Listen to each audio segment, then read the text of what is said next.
tell the truth, and shame the devil. I love being black. You already know what it is. Live, uncut, unedited. Tell the truth and shame the devil. I love being black.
You already know what it is. Live, uncut, unedited. Tell the truth and shame the devil. I love being black.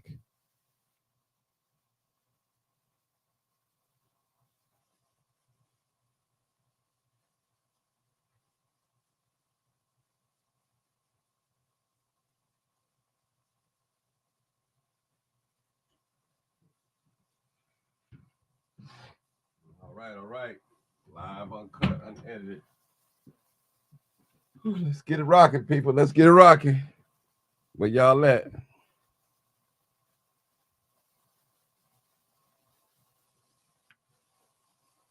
All right, all right, all right. We live, we live. You already know what you already know what it is. Live, uncut, unedited. Tell the truth and shame the devil. I love being black. Brother Vince, what's going on, brother? I see you. I see you, Sandra Collins. I see you. Tamara. All right, I see you, Vicky Gavin. I see you. Come on in, people. Come on in. Come on in. Still a little bit under the weather, but I'm gonna manage it. No excuses. No excuses. No excuses. Come on in. I need you guys to share the video, tag someone. Let's do that. Audrina Simpson, I see you. I see you. Hero Flicks Media, appreciate you, brother. West Side in the house. I really appreciate you, brother. Miss Pendleton, all right. All right, people. Let's come on in. Let's come on in. Come on in. Come on in. Come on in. Make sure you guys share the video. Share the video. You're coming in a little slow, but we're here tonight. And I want to hear some responses tonight. I don't want to hear about your baby daddy, your baby mama. I want to hear about you been raped. I don't hear about none of that. I need to hear about tonight. I'm asking a great question. What do you want to see in the black community for 2025? That's what I want to see. Not just here in Chicago, Mississippi, St. Louis, Arkansas, Atlanta, Washington, D.C., wherever blacks are at. What is it that you want to see? And that's the question tonight. That's the question.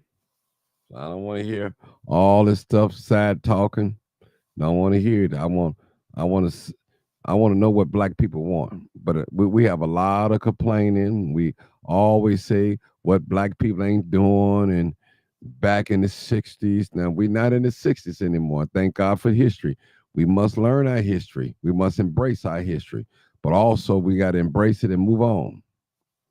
Yeah.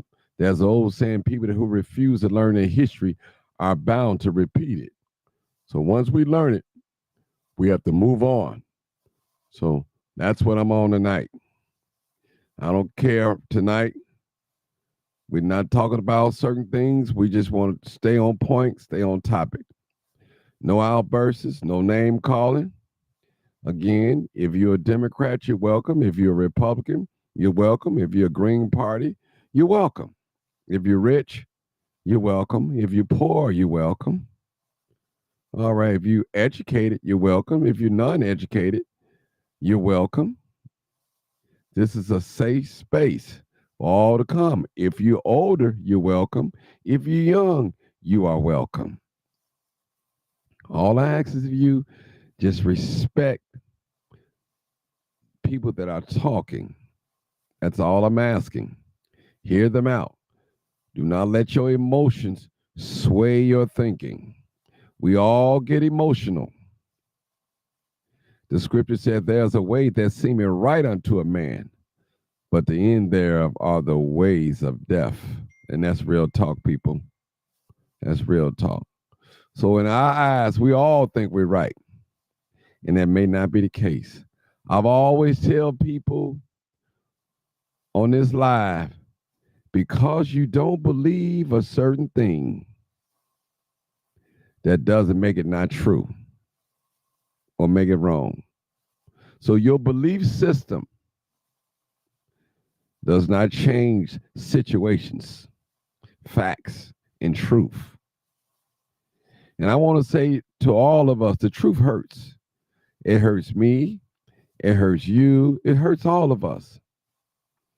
And sometimes God can send the truth to a person that we don't even care about. When we see him, we'll go the other way. But if God got a message through that person that probably can save us from trouble, save our lives, we better listen. I heard a preacher say one time, you may not like the messenger, but you better listen to the message. Excuse me, people. So that's all I'm asking you guys do tonight. This is not a crime scene. It's not it's nothing going on tonight. No crime going on tonight. We want to talk about what we want in the black community. And that's real talk. Real talk, people. What do we want? Where do we go from here? Okay, we got a president, a newly elected president that has been deemed to be racist, and it very well might be. But he's still a president. So what are we going to do? Are we going to, for those of us that didn't vote for President Donald Trump, elect President Donald Trump, what are we going to do? Pack up and leave the country? Or are we going to stay here, work with them, and work through this? What are we going to do, people? The election is over with now. The people have made their choice, or the electoral college have made their choice. I may use that to be politically correct. So we don't need to get on here, call Democrats dumb. We don't need to get on here and call Republicans racist. We don't need to do none of them things. We have a Republican president, a newly elect Republican president, and we got to work with it. Like it or love it.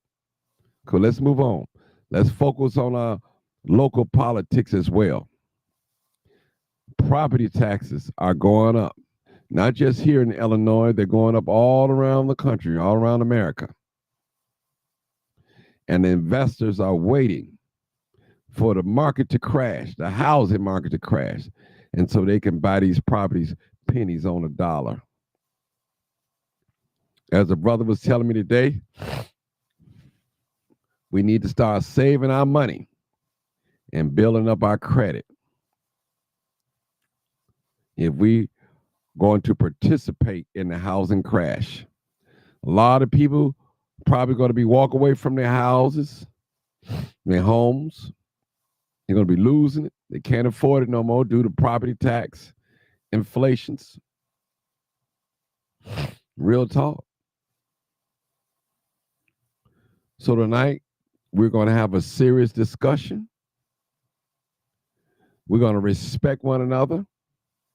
We're going to share the video. We're going to like it. We're going to subscribe to the video. We're going to respect the host, not only host, and we're going to respect the guests. I might do something a little different tonight. I might allow you to comment and I hang up on you. And if you got to make another comment, you just have to call back and wait your turn. No more outbursts, people. We have to have structure on this platform, people. This is one of the last platforms that's standing where you can come on here and voice your opinion, voice your truth without being attacked. You remember what the school teacher used to tell us? I don't know what they're saying now, but there's no dumb questions. So I appreciate you guys. So we're going to wait for a few more minutes and some few more shares and a few more likes and a few more people coming on here. And maybe I'll go through the chat and shout out some people. Yeah. And, you know, I'm here, people. I'm not in the best of mood right now. My sinuses and mess with me, but I'm here. I decided that I still want to come on. I want to fight through it because it's something that I want to hear. It's something that I'm looking for. I'm looking for some answers tonight. Don't tell me that black people can't unify. Don't tell me black people are all shooting and killing people. Don't tell me that all black people are in jail.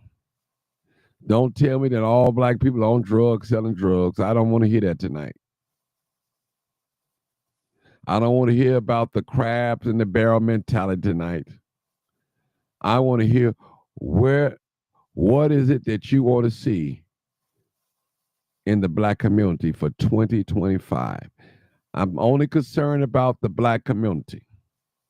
Thank God for others, but right now we're talking about the black community. You know what really often bothers me? If you do a little history, those that are my historians on here, it's always been told that we are 12 to 13, 14% of the population here in America. That was back in the 1800s, 1865, 1872. Oh, it's always from 12 to 14. Even right now, they're quoting that same number. So what is it? Is it black people are dying out? Or what is it? Are we not growing in this country? Could we possibly still be at from 12 to 14% of the population? Or is that number really correct? Have you ever thought about that? Sometimes if something sounds good, we just run away with it.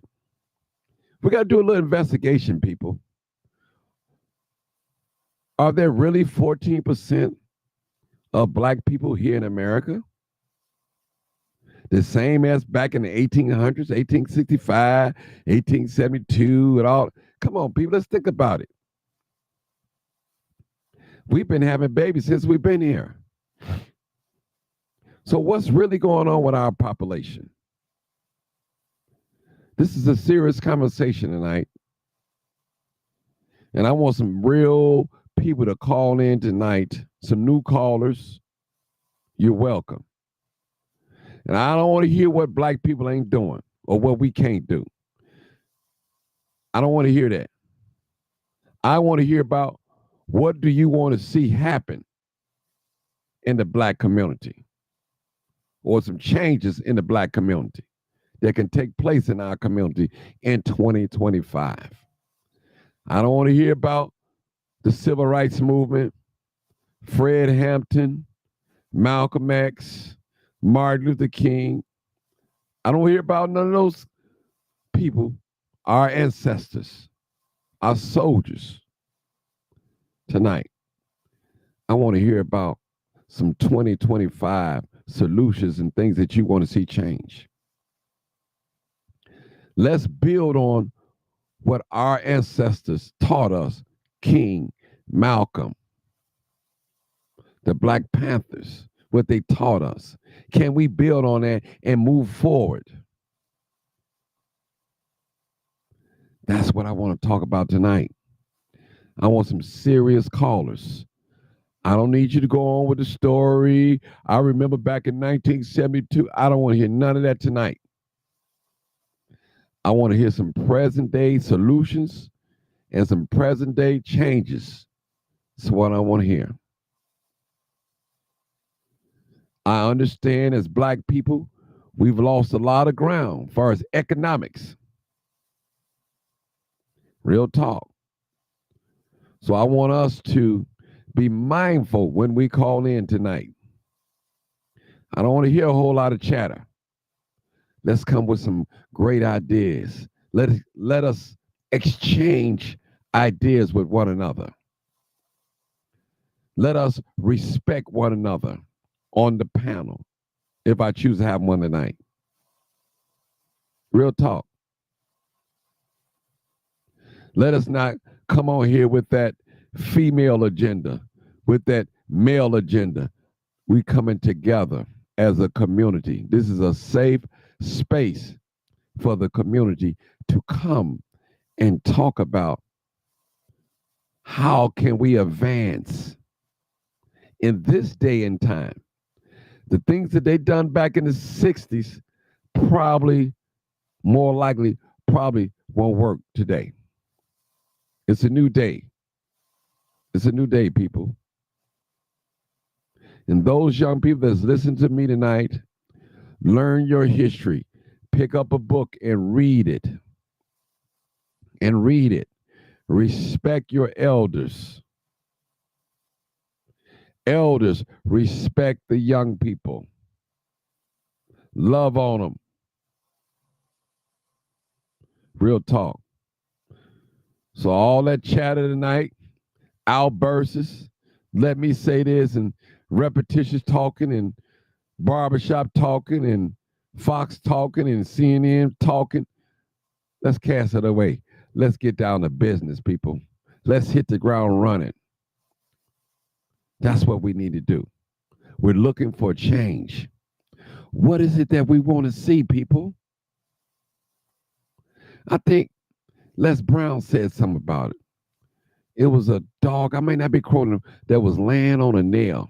And all he would do was hollering and barking and barking and barking. All he had to do was get up. And he get up off the nail and he'd be all right. So I'm telling us Black people, let's quit all that fussing and fighting and arguing. Let's get up. Get up off the nail. And let's get well. James Cleveland said it, let's get right, church, and go home. Come on, Black people. We can do it. We're still here. We can do it as a community. And we're going to have to do it for ourselves. No one could do this for us, people. No political party, no other race could do this for ourselves. We are a self-sufficient people, and we have to live up to our ability. We have to learn the way of the colonizer in order to play his game or to defeat him at his own game. Look at China. They knew they couldn't be U.S. in a war with all these big guns and weapons over here. So what they did, they declared war on the U.S. through the economy. China is in war with us through the economy. They are one of the #1 fastest growing economy in the world. China. We're in debt to China. I know y'all don't want to hear this type of talk. You say, well, Martin, I told my bosses about you. They're Caucasian. Don't keep saying the word black all the time. It's very intimidating. If your white Caucasian friends got a problem with me saying, I love being black and black love, black unity, race first, they may need to go somewhere else and watch a different podcast or something, or live or broadcast. This is for us. This is real talk. So I'm serious tonight. All all hearts and minds, we should be on board. Now we're going to have those that's going to infiltrate the movement. We're going to have those that they're only on board because it's new and it sounds good.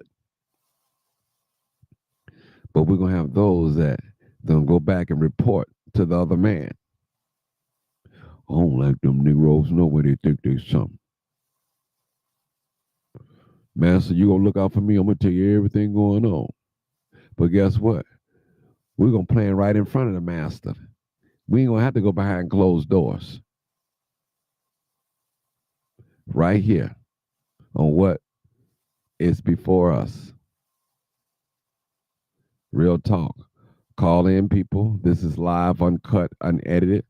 872-299-6008. I'm sorry, 872-299-0808, or the number directly over my head, if you can see it, 872-297-6389. I'm going to allow the chats to come up on the screen now where you all can see what they're saying on Facebook and YouTube as well.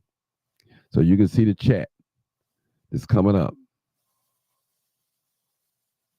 So you'll see the chat. If you, those of you that's watching, you can see the chat and watch a chat to, I guess it's to my right, but maybe to your left. You can see both comments. We on multiple pages tonight, and we're here to make a difference. And I appreciate every last one of you guys tonight, my YouTube family, my Facebook family. And I'm asking you guys tonight to make sure that you support this channel, not only by giving a donation, but by sharing the video, by liking, by commenting, and tagging someone. Those are the ways that you could support me, and by praying for me. You know, so this is what this, we have a caller, people. So I'm going to be on silent mode, and I want to see what this caller have to say. Hey, caller, you're live 2742. How you doing this evening? All right, you? Great. Your first time calling? No. Okay. Well, all right. So what's your comment today? You know what we're talking about, right? Correct. Okay. Well, let's hear it. What's your thoughts? I think moving forward to 2025. Oh, I'm sorry. This is my buddy. I didn't even recognize your voice. Hey, Miss Clinton. I'm so sorry. Look at you, girl. You had me. You could have bought me. You could have shot me twice. I'm so sorry. I'm so sorry. I ain't like that. You know, some folks act all funny and all brand new. I'm so sorry, partner. Go ahead. Go ahead. I think that we need to have conversations. When I say conversations, it's from our own thoughts, not from what we see other people say, but not being afraid to speak about our own thoughts, even if someone disagrees. Because I think what's happening is everybody is agreeing with everyone else because they're scared to share their own thoughts. I think that putting the phone down, because I think the phone is playing a lot into a lot of people ignoring things. No one is getting a chance to say, you know what, these are my thoughts, not what I saw on Instagram, not what I saw on Facebook, or not what I read in the news. And I think that comes from someone spending time to themselves. I think everyone should have that break and spend time to themselves, because I think people have to learn how to know who they are. And I think in 2025, we move along, that's what Black people have to do.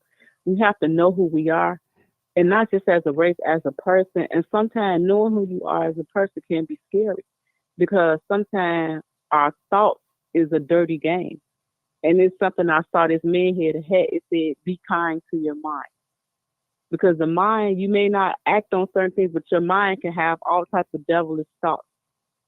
And the way the world is going, that's what it is. It's our thoughts that's so devilish. And then I think also we need to start loving the skin we're in. Like we could say I love being black, but sometimes love being black has nothing to do with the color. It's the thinking, it's the journey you want to go. And we have to start asking ourselves and asking our mothers, fathers, cousins, brothers, whoever we're around, who are we? Like knowing, learning ourselves and learning them too. We have to start learning each other. And that's how we're gonna embrace each other. We learn each other, but a lot of times we don't really know who each other is outside of like partying and all that. But I mean really like know who each other is. That's a scary thing. Mm-hmm. The only time you may know who someone is if you live in a house with them, or if you in a relationship with them, or if they're a family member. But just knowing someone that you hang out with every day. Sometimes people don't even know people they've been hanging out with for years. Mm-hmm. And so it's like, as a people, we have to get into that point of knowing who we are. Then we have to not be afraid to say, well, this is what I do for a living. And I'm not saying you got to let this person count your pennies, but look, I got this, you got this. What can we do? Mm-hmm. We're so scared of bringing finances with each other. We're so scared of putting our money together and doing something with it because we got in our mindset someone we go take from each other. I don't know where that came from, but it's I like we love don't have being trust in black. one another. Tell the truth. That's it. And shame. Go ahead, sis. I'm sorry. I just got excited. I love what you just said. We have no trust in one another. And that's crazy because other races, and I'm not comparing them to us, but they trust each other. Like, they trust each other just off the look of skin. How is that possible? When we don't even trust each other and we can be a relative with somebody. And then it's also with, you know, I want the black woman and black men stop being against each other. Like, we can't be against each other. Like, we having kids together, and that's the future, right? And then the constant procreation, because we're procreating with each other. Mm-hmm. But at the same time, after we procreate, I hate them. I don't like them. And it's not that they hate them. They just don't know them. Because, again, I don't know myself either. I can't hate somebody I made a life with, but then it's going to make me question, like, do I hate myself too? Mm. Yeah. I think that's why I said we need to have these conversations. We need to have deep conversations, and the conversations got to go beyond church. They got to go beyond at the bar. They have to go beyond at funerals. Like, that really has to stop with the we only connect in an emotional way when a funeral. Yes. Like, I don't want to connect on death. I want to connect in life. Mm-hmm. And so it's like those simple things is what we need. Money is good to have, but it's not important.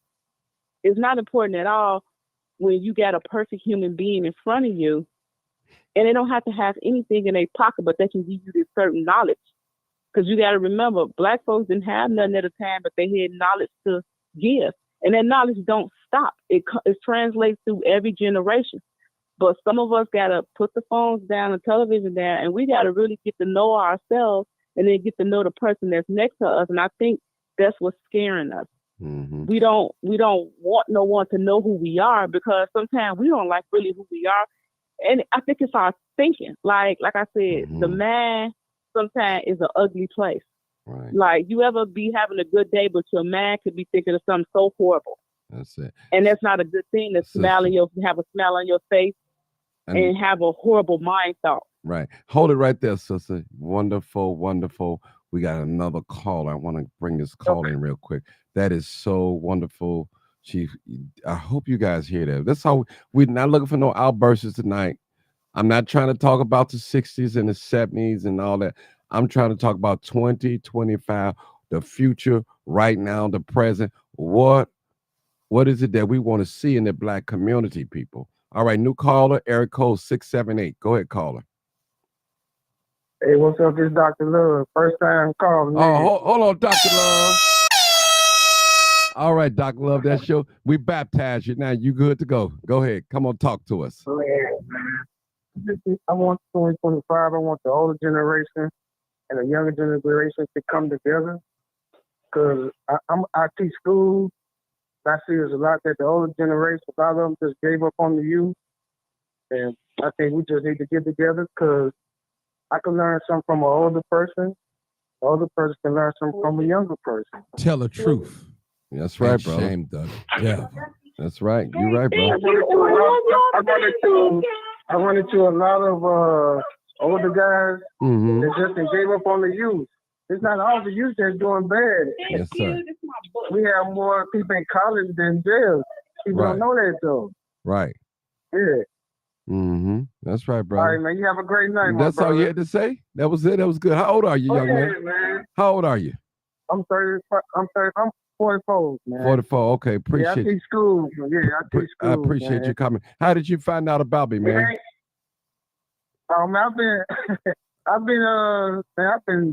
been up on you, man. I just ain't called in. Okay. Appreciate you, man. Yeah. I appreciate you. Yeah, I teach, man, because it ain't all about the money. You gotta love what you do and teach it, man. That's You know right. what I'm saying? That's right. Yeah. Appreciate you, Dr. Love. Okay, appreciate you. You can hang around if you want to. If not, you can hang up. If you something else come to your mind, All right. you're welcome to call back. That's cool. Okay. Oh, yeah. All right. Yes, sir. Appreciate you. All right, people. We're looking for more callers, 872-299-0808 or 872-297-6389. So that's what we're looking for, new callers. And that's what I'm talking about. We're looking for fresh ideas. That's what we're looking for. We're looking for. So where are all the people that are calling in tonight? I need some new people to call in tonight. I challenge you. Those of you that never called in, I appreciate you. For that, I'm going to go into the chat and see what's going on, what the chat is saying down here. Yeah. All right. Mamacita, she said, hey, Martin. Hey, everyone. As we wake up and relearn how to love, trust, and be brothers, keepers, go back obeying Yah, and we will bring different ideas to fruition that bonds us. Beautiful. Thank you, Mamacita. Ronnie Johnson, say true. All right, I'm going through the comments and see, okay. All right, now cousin Ronnie Johnson said, how often did any of your parents tell you that they love you? Listen up, black people. How often did any of your parents would tell you that you are beautiful? Just ask who you are as a person. How often did any of your parents tell you that it is wonderful to be in that skin? Lord have mercy. That's beautiful that you are in. Beautiful. All right, beautiful. Now, let me say this, and this is no disrespect. If you don't consider yourself black, okay, some of you may not be black, but you have a black son or a black daughter or a black father, whatever. Appreciate you too. Now, if you know you hate black people, don't get on here tonight. It may not be good for you tonight if you get on here hating black people. I just got to tell you the truth tonight. This is all serious. We're not playing tonight. We need some good listeners. We need some people that are willing to talk tonight on some positive things, the things that they want to see change in our community. I guarantee you, if I would have worded that question different, what all you see wrong with the black community, I have so many, this phone line to be jam-packed. Couldn't get all y'all in here. But now I'm asking you, what is it that you really want, black community? What is it that you want? What is it that you want to see change in 2025? We have a new president-elect. Like him, love him, hate him, whatever. He's the president. Got to move on now. We passed that. Real talk. So I need you guys to call in. That's what I need. I need you to call in. I appreciate you guys tuning in. This is live, uncut, unedited. As you can tell, I'm a little bit under the weather, but I want to hear from you guys. The show must continue to go on. This is live, uncut, unedited. I'm going to look in the comments, see if I can grab some things. All right. Melanie Payne, which I know she's a very intelligent woman. I watch her comments all the time. I want to see more marriages and less baby mamas and daddies, less emotionalism for more critical thinking. That is beautiful. You know, people, we have some profound people that's in the chat that never called in. You need to read some of these messages. Read them, people. Read them. That's beautiful. Beautiful, Melody. Beautiful. She said, I want to see more marriages and less baby mama and daddies, less emotionalism and more critical thinking. A lot of us are very emotion. We base things on our emotions. We don't check our emotions, people. You have to check your emotions, people. Because sometimes your emotions can land you somewhere you don't want to be. All right, let me see what else I can find me some. Nero said, we need to work too much degeneracy in the culture. Okay, you need to, okay, we need to work. Okay, all right. I mean, you got to start creating some jobs, some ideas. Yeah, all right. All right. Okay. Princess Black said, okay, we're not talking about crime. All right. Please don't put that on here. Yeah. Please do not put nothing on here about no crime. We're not trying to hear that. All right. Thank you so much. Nathan says that I want to see more family structure in the household, more dinner conversations, talking to your children. And those are the best conversations, telling family stories. Beautiful, beautiful, beautiful. Man, the chat is coming alive. They'll always be alive. Dr. Love, the young man, said he's a teacher. He said, 2025, we need to invest in life insurance. There's no reason we shouldn't have life insurance. Person have a 4-bedroom house and car and no insurance and have to donate GoFundMe when they pass. That's true, people. That is so true. Nero said we need improvement. Pisces 127 says more Black-owned businesses in the community. See, ain't nobody calling in now.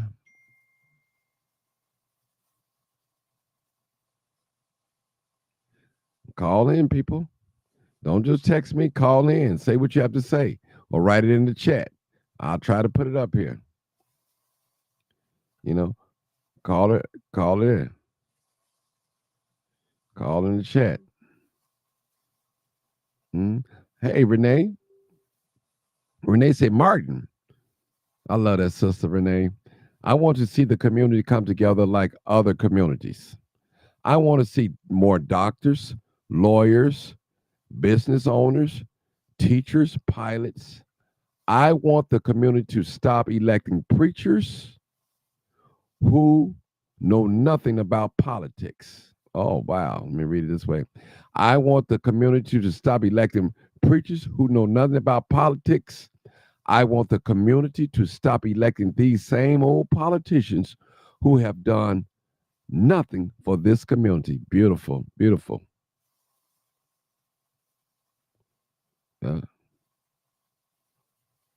Yeah, beautiful. That is so beautiful. I love that. I love that.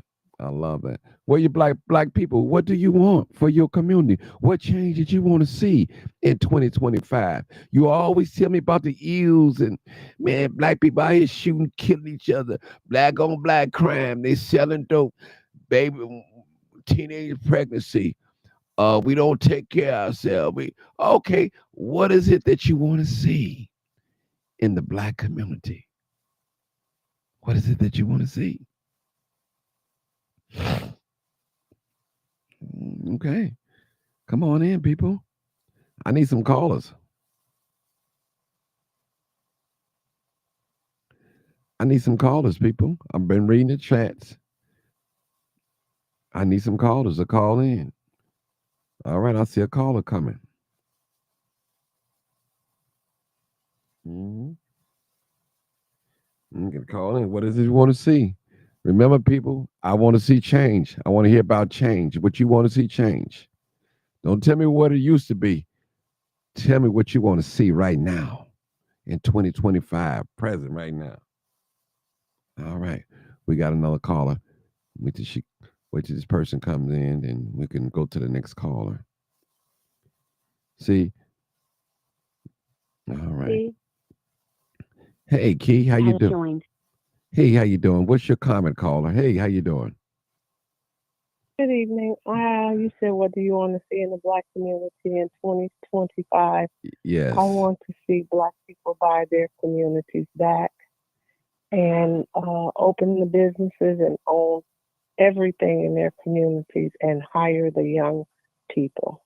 That's what I want to see in 2025. The gas stations, anything that can be bought, buy it back. The restaurants, and that's what I'd love to see. Thank you. Appreciate you. See, that's so wonderful. See what I'm talking about, people. This is what she says she wants to see, and that's what I'm talking about. We know what a lot of us know what it used to be, but what we want to see right now, coming up in the near future, right now. That's what we want to see. Yeah. People call me. I'm sorry, people. I'm sorry, people. Yeah, I'm very sorry.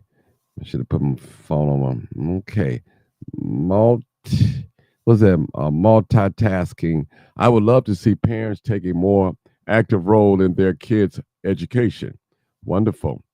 Build positive relationships with your children, with your child's teacher. Wonderful. I like that. I like that multitasking. I like that. That's what I'm talking about. People see, if I had, we can listen. This is what we do all the time on here. We always point out what we ain't doing or what we ain't got or what we should be doing. Now is the time to tell me what is it you want to see in the Black community. And maybe you can be that change.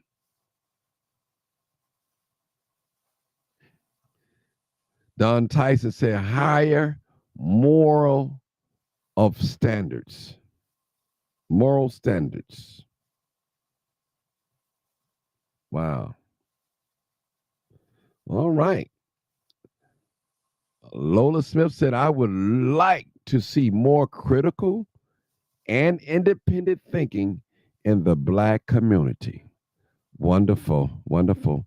We're taking callers, people, 872-299-0808 or 872-297-6389. And if you can support this channel, it would be gladly appreciated. And see, tonight is going to be too much positive for some people. See, you got some Black folks out here, they hate Black people. I'm talking about people that's in this complexion. They hate the very skin of Black people. They don't believe nothing good can come from a Black person. All they can see is the negativity of a Black person. Has joined. Oh, we got a call, people. Thank you. 7897. Come on, caller. 7897. Hey, caller. What's up, Martin? What's going on, my brother? How you doing tonight? Man, I'm good. Good. I ain't feeling too well, but I'm here, brother. I ain't complaining. But go ahead. What's your comment? All right. They say slow motion better than no motion. Yes, sir. Yes, sir. I think we start with the basics. Okay, let's hear. Like, how about we take care of our immediate surroundings in our community? That's the littering. Okay, that's good. That's a good point. Teach our kids not to. Like why we gotta have garbage everywhere? Garbage next to a garbage can on the ground. Okay, look at every bus stop on the corner. Sir. I don't need you to point out what we're doing. I need you to point out what you would like to see. You ain't got to tell us. We know that. Okay, we know that. Cool. Okay. We know that. That's it. We know. Okay, we know about the garbage. Teacher, I think we need a program. We need some active program for the children to teach them to take care of where they live. That's it. Oh, that's beautiful. That's what I'm talking about. Because we can name 1,000,001 things what's wrong with the community. We good at that. We experts of that. But handing out solutions and doing things, we just seem to cannot find it, man. With all this education and expertise and experience and this God-fearing and all these things that we have, we can't seem to get to the next level, if I may use that term. Mhm. I appreciate you, brother. This is your first time calling? No, it's Oh. about the third. A third. Okay, man. I appreciate that comment, man. You can hang on if you want to. You can hang up as either, or we just looking for some solutions, what you want to see. See, I'm doing this for a reason tonight. Because see, I'm eliminate, because see, if I was on here talking about how bad men are, I have 15 people on the panel right now, or women, vice versa. But let's bring some solutions. What is it you want, black people? Sometimes I wonder, do we as a whole, speaking as a whole, I don't speak for all black people, but as a whole, do what is it that we really want to see for the black community? You know, and I be wondering, what is it? What is it, people? I need you guys to share the video, like the video, share it on Facebook. Share it on Facebook. Share it, like the YouTube video, subscribe it.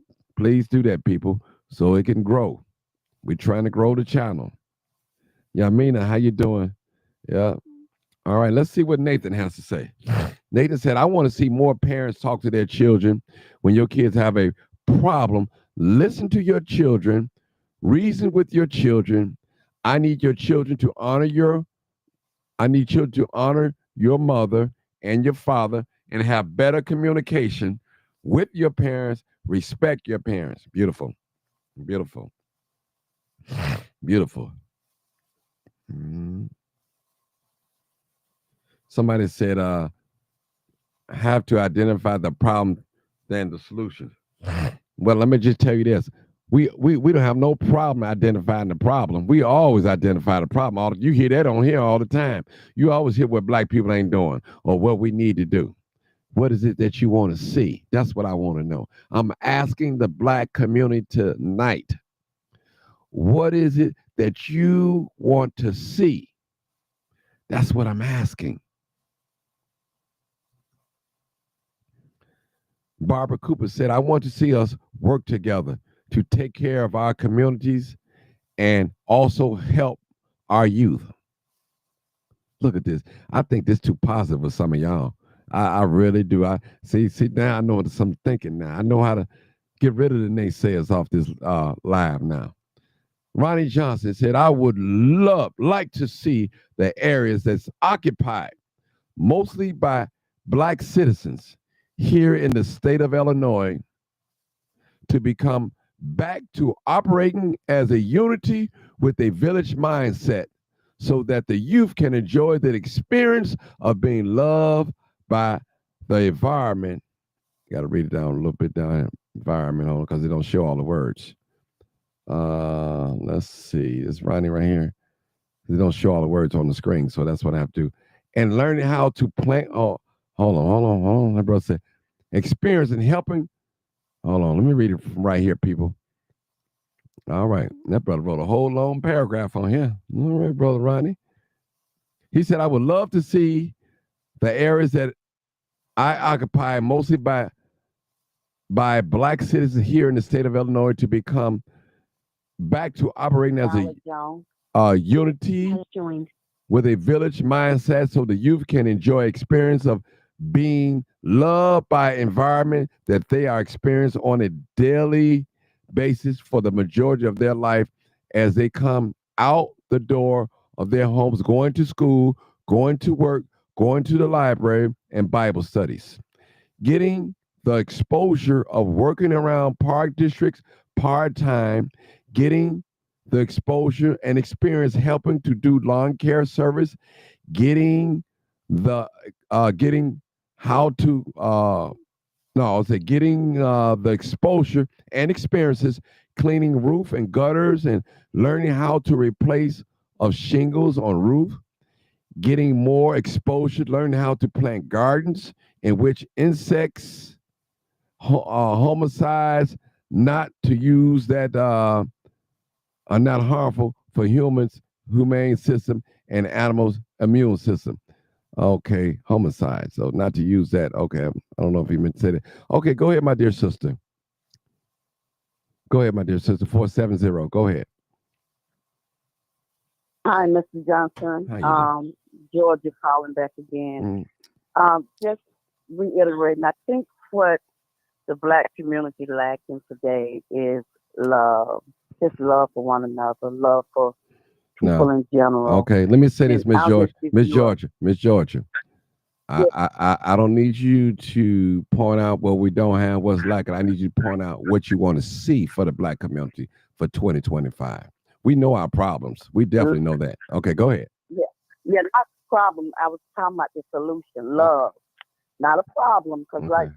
I just want to see Black community loving on each other more. That's what I want to see in 25. Black people loving each other and loving themselves more. Mm. That's what I want to see for 2025. And I think the solution is start, showing love. And I give you an example. After the conversation last night, I want to say, what could Violet do more to show love? So what I did was, um, when he got 25 $100 bills at the bank, and then got in my Bentley and drove into a Black community to show kids love. Gave little Tell the Black boys truth $100. and shame the Gave them devil. right. Mm. Gave them $100. Show them love. And when I gave them that $100 bill, I wanted them to know you don't have to sell drugs. You don't have to be a rapper. You can own this without having to do illegal stuff. So I also gave them a word. I said, I want you to take this $100 because life's going to get hard for you just because of the color of your skin. But if you always do the right thing, you never have to explain right. So they will always remember that a Black lady showed up in their neighborhood, gave them $100 bill, and left them with a word. Always do the right thing because you never have to explain right. And that's my way of showing love My to goodness. the little Black kids that might not feel love.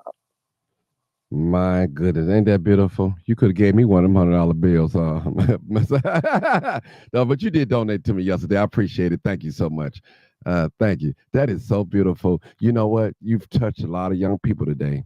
They're gonna say, "Man, I don't know who this lady was, but she drove up in a fancy car, and she gave me $100 bill, and she gave me a word, but I ain't really want to hear what she had to say. But I appreciate her. You made somebody's day." And what you did was you dropped a seed. The Bible says one plant, one water, and God gives the increase. God bless you, sister. You did a wonderful deed. Wonderful deed. Wonderful deed. We need more people such as yourself. Like me, I may not be able to give them $100, but I can give them $100 worth of knowledge. I could drop that on them. I tell you that much. I could tell you how to stay out of trouble. Matter of fact, I could show you by the way I live how to stay out of trouble. Period. Let's go some of these comments. You can hang around, sister. Let's read some of these comments she put up here. What she said. I want to see us not bashing each other on such huge platforms. Okay. All right, Carrie. Okay. All right. Don Tyson says many aren't solutions oriented because they live a life of chaos. So I would like to see us become more mentally well and learn better communication skills. Only harmonious people can create harmonious community. Okay. All right. All right. She wants to see more love. Okay. I'm trying to go through something. She wants to see more love. She started her sentence off backwards. Okay. All right. All right. Let's see. Ronnie Johnson said, yeah, misspelled words. I Bluetooth text. Okay. No problem, Ronnie. I got you.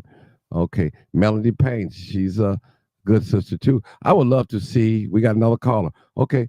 I would love to see more Black folks supporting our Black owned businesses.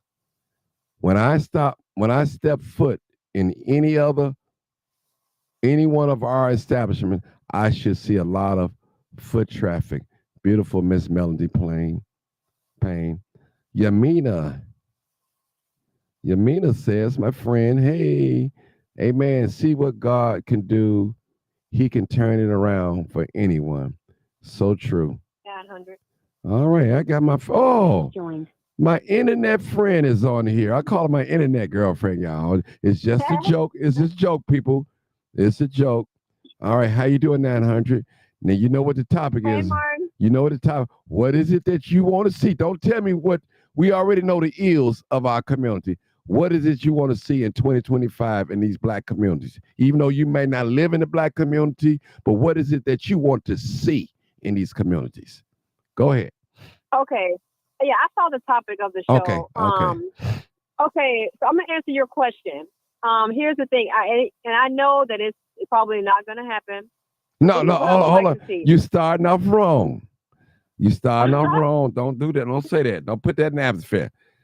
I'm asking you, Okay. what is it that you want to see in the black community? First, Okay. change. That's all I'm asking you. You know, go ahead. I would like for Black people as a collective to I would like for Black people as a collective to come together as a community and to help each other, like how we did back in the day. Because you know it's a lot of competitiveness against Black people who know each other and who don't know each other, and instead of supporting one another's businesses, supporting just their fellow neighbor, it's like it's a competition between us. Okay. And hold it right there. Yeah. I don't need you to tell us what's going on. Just tell us what you want to see. We know what's going on because we get on here every night. And you watch us when you're available. What is it you want to see? Just tell us what you ain't got to tell us the ills. We know the ills. More like one thing about Black people, we're good at that. We're good at pointing out what we can't do, what's so bad and all that. But tell us exactly what is it you want to see in the Black community. Go ahead. I'm trying to help you out. I want to see Black people come together and support each other. Root each other on, support each other's businesses. Be friendly to one another. Speak when you see your neighbor, or you just see just somebody walking past. That's in your neighborhood. Come together and make your communities cleaner. Stop throwing trash on the ground. Be committed to cleaning up your neighborhood. Don't look at it as a they problem. Look at it as, hey, this is my neighborhood. I live here. I'm gonna be invested in where I live, and bring that mindset to the Black population as a whole. Just be community oriented. Not a I, me mindset. But a we mindset. Beautiful. See, from 900, that's why I like you. You all right. See, I had to guide you a little bit. Because you was drifting a little bit. We're not trying to argue tonight. We trying. See, the thing is, for the last couple of nights, I've been evaluating this thing. When I sat down with an older brother, we talked about the program. And he asked me a question. He said, well, what do you think? What is it that Black people really want? We could point out what happened in the 60s and the 70s and the civil rights. What is it that they want right now? What changes that they want to see right now? We're not throwing away Black history happened. We're not doing it. But what is it right now? We're living in a new day and time.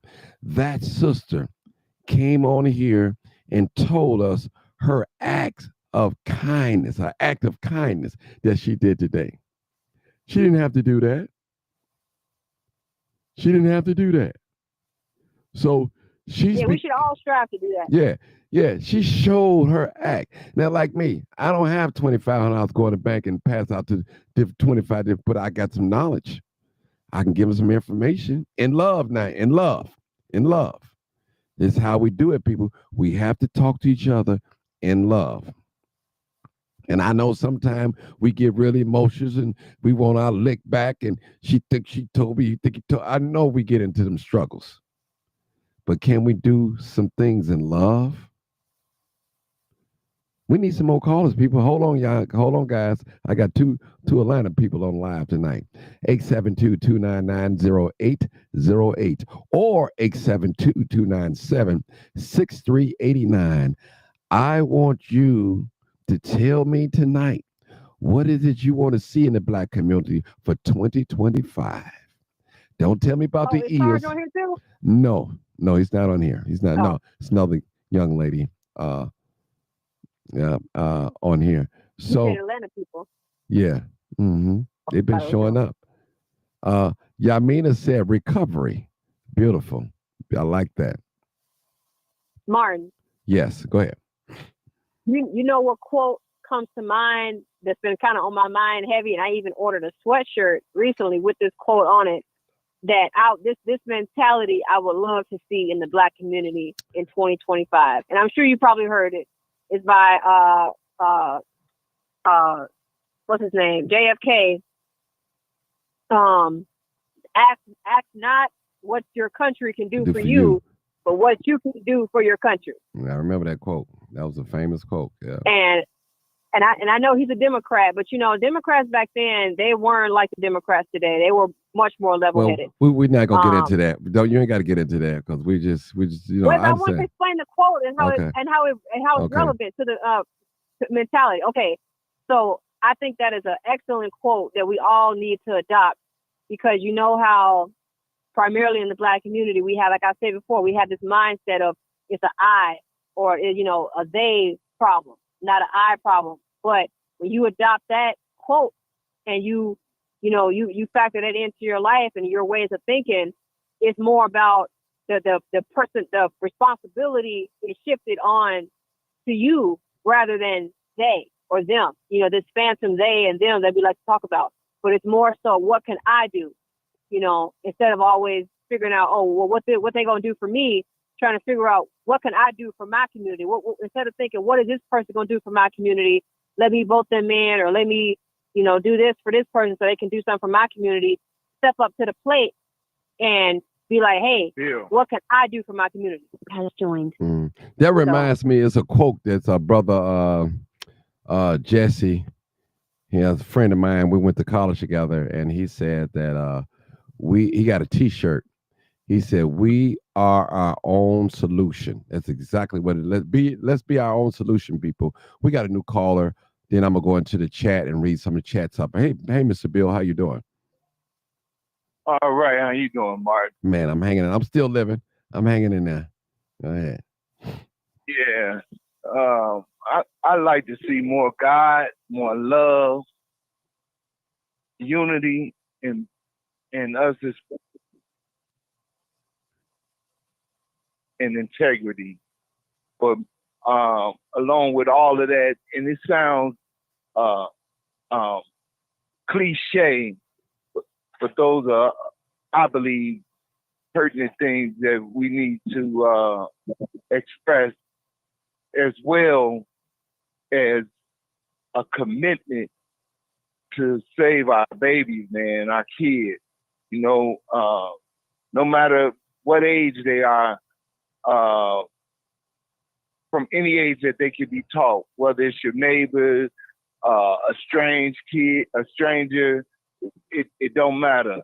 Also, along with that, more programs and things for the younger kids to do, and the ability for us as Black people to not have so many hurdles to include curriculum in our schools.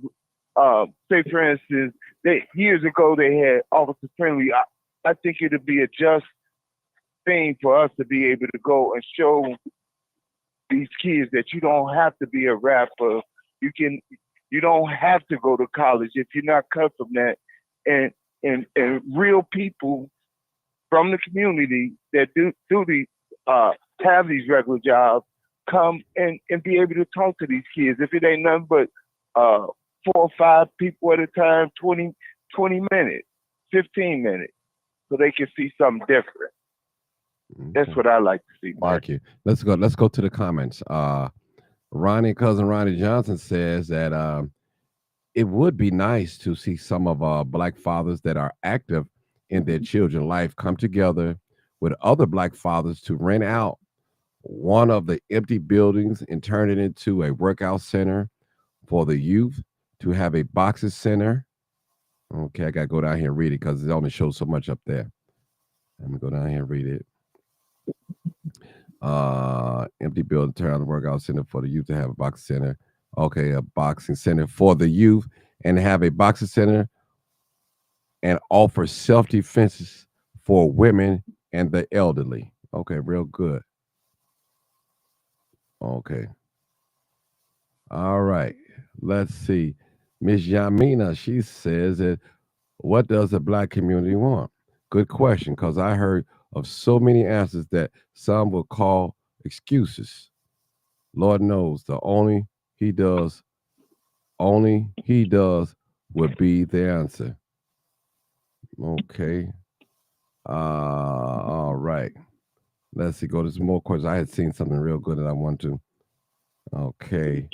All right, let me scroll down. Again, people, we're taking calls 872-299-0808, 872-297-6389. We're asking people, what is it that you want to see in the black community for 2025? What is it that you want to see? We heard all the complaints. We've heard what the black people are not doing. We don't shop with each other. We heard that we can't stand each other. We heard that we don't support one another business. We don't want to work like we heard all these things. But now I'm asking black people, what is it that you want to see in the black community? We're talking about the black community tonight, people. That's what we're talking about. Not just here in Chicago, all over. And you may not even live in a black community, and that's okay. Well, we want to know, what is it that you want to see? And there was so many wonderful things that people said that they want to see in the black community. Again, we're experts of pointing out the ills of the black communities. Snatch and grab, drive-by shooting, gang banging, prostitution, dope selling, dope pushing, all types of things, ills that we can point out. But now I need those same people with that same energy to call in tonight and tell me, what is it that you want to see in the black community for 2025? Somebody come and talk to me. Anybody else want to say something that's on the panel? You're more than welcome. Anybody else have any ideas? Things they want to see? Hey, Bill, were you on here when 470 said that she took some money out of the bank and went to go give it to some youth, and she talked to them, gave them a word? That was a wonderful kind of act of kindness. Yeah. But that was beautiful. That was beautiful. Was a Beautiful thing. Let me say this, people, and this is what I want to say. The very thing that you want to see in the black community, you should become that. If you're talking about we got trash in the black community, when you're in the black community, you should be picking up trash. If you want to see some love in the black community, when you go see your nephews, you show them some love, even if you don't live in a black community. Everything that we named tonight and said tonight, you should be that. 900 said it. Don't ask what your country can do for you. It should be, what can you do for your country? And we're going to relate that to a community. Don't ask what the black community can do for you. What is it that you can do for the black community? That's real right. talk. Real talk. Stop throwing trash. And also, Martin, Go ahead.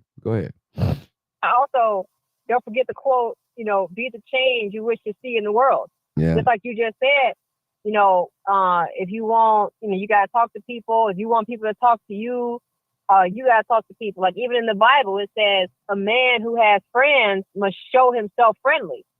So, you want to have friends, you got to be friendly. Mm-hmm. And you can relate that to anything. You want a clean neighborhood, then you got to, you pick up the trash. And if everybody adopts that mentality, then you're not going to have any trash on the ground, right? You just can't have one person who adopts the mentality.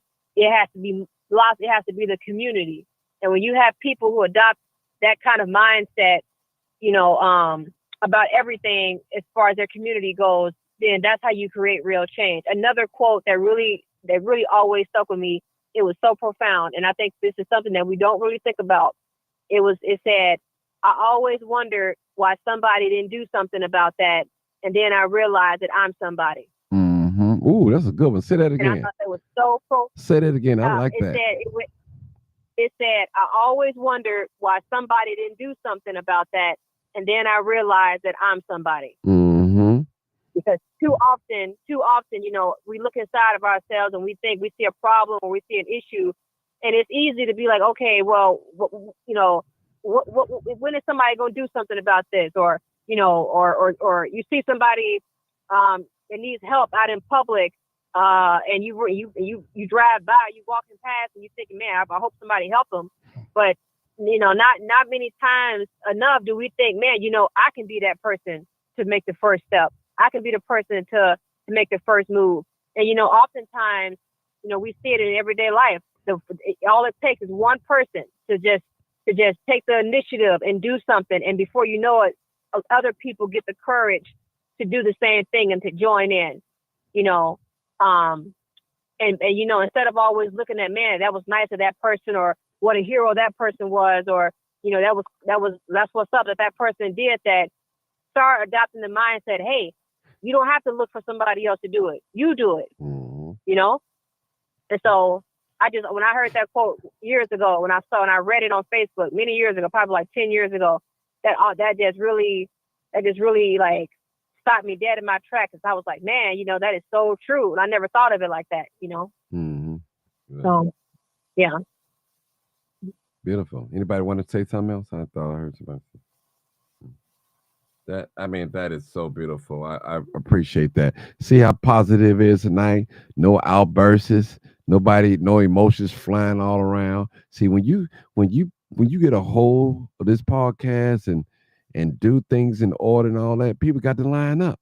They got to line up. Some people come on this thing just to have outbursts to stir up some stuff. They don't care about the real solutions.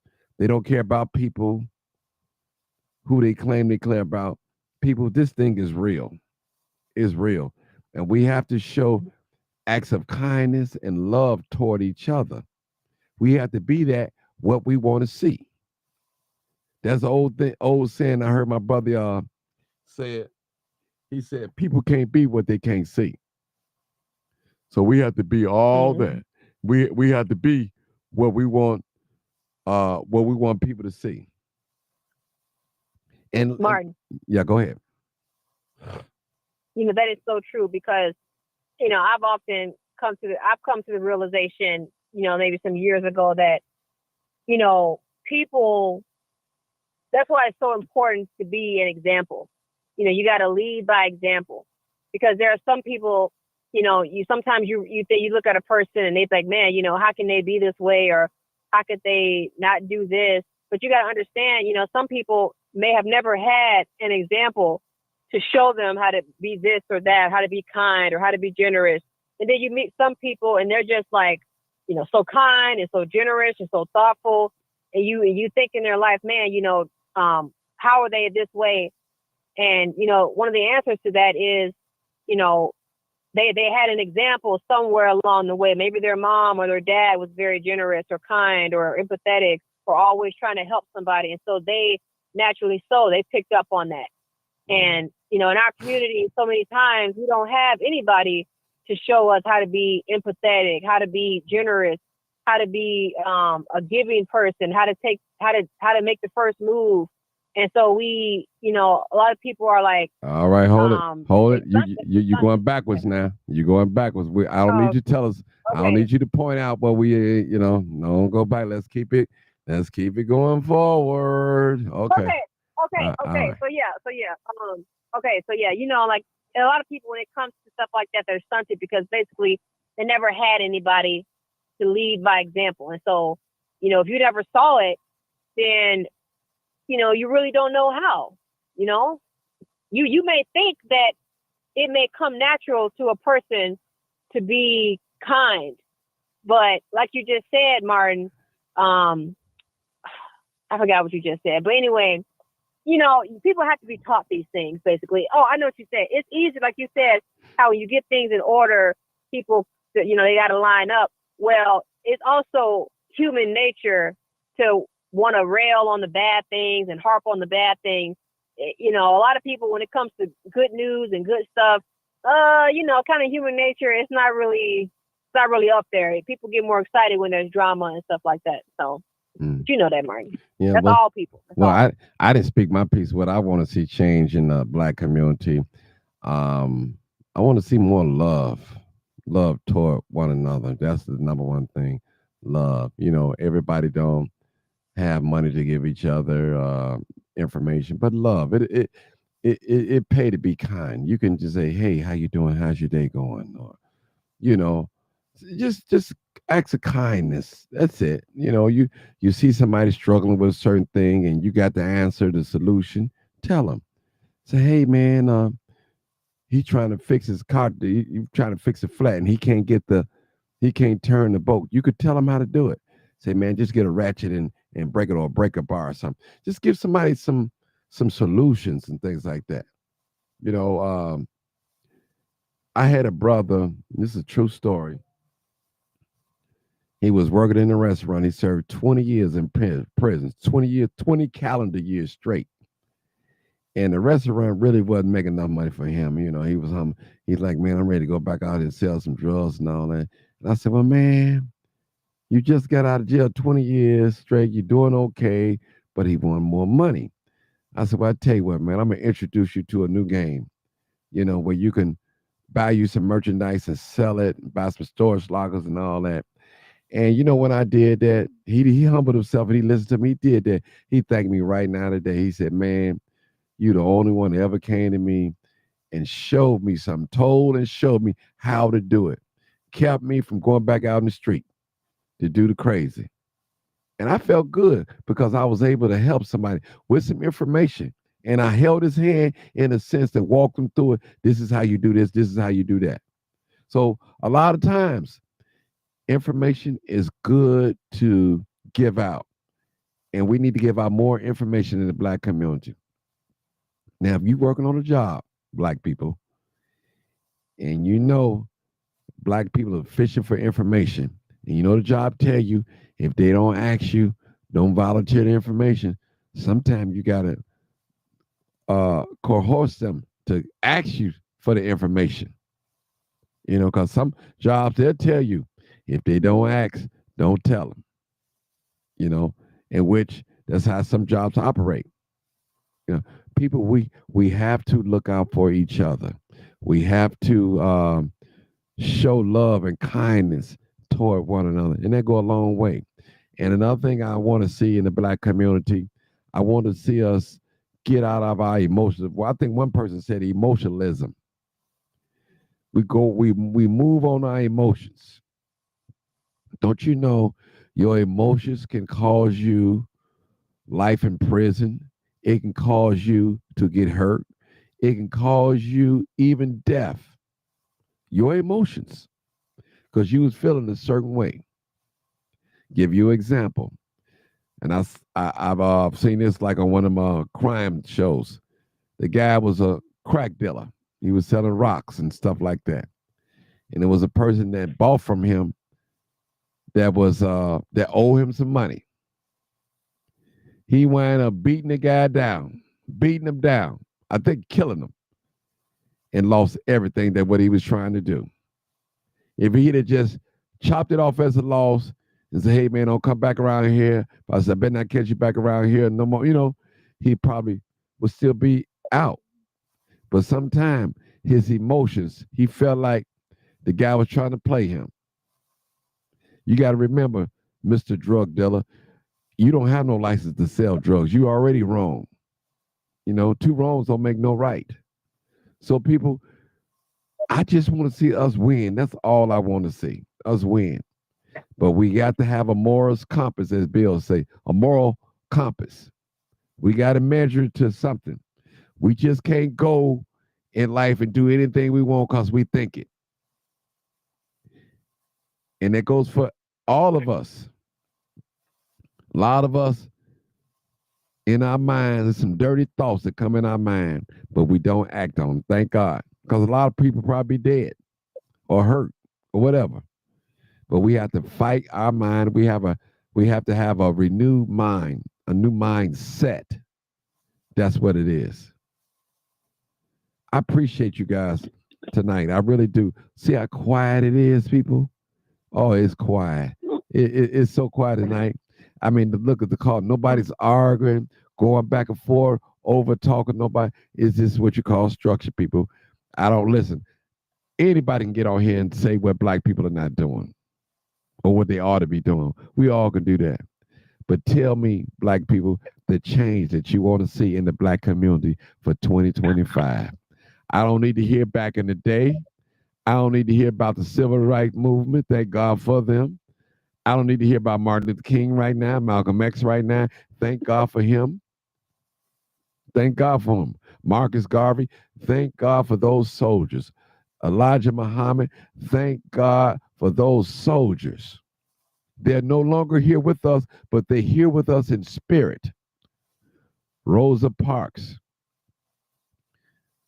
You know, they're here with us in spirit, people. But we must move on. We can't stay stagnant. Always been taught a plant is either growing or is dying. You got to be growing. It's not standing still. So we got the progress, people. 2025 should be our year, people. Should be our year of change. Wanted some things. We've all heard the story that other races don't respect us. We've all heard the story. We've all heard the story that a lot of blacks don't like each other. We've heard those stories. There's so much hate among us. Real talk. Real talk. Real talk. So, Mr. Martin. Yes, ma'am. Go ahead. Yes. What I would like to see in 2025 is encouraging the black man more. When you think about it, black men, they do so much and they get less credit, including stepfathers.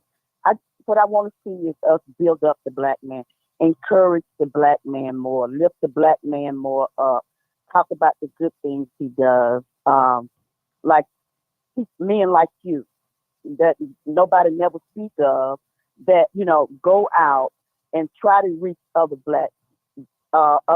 young black men and tell them, you know, I've been that way. You don't have to go that way. I would love to see us just build up black men and make them feel like they are who they are, that they are somebody, and they, you know, they help carry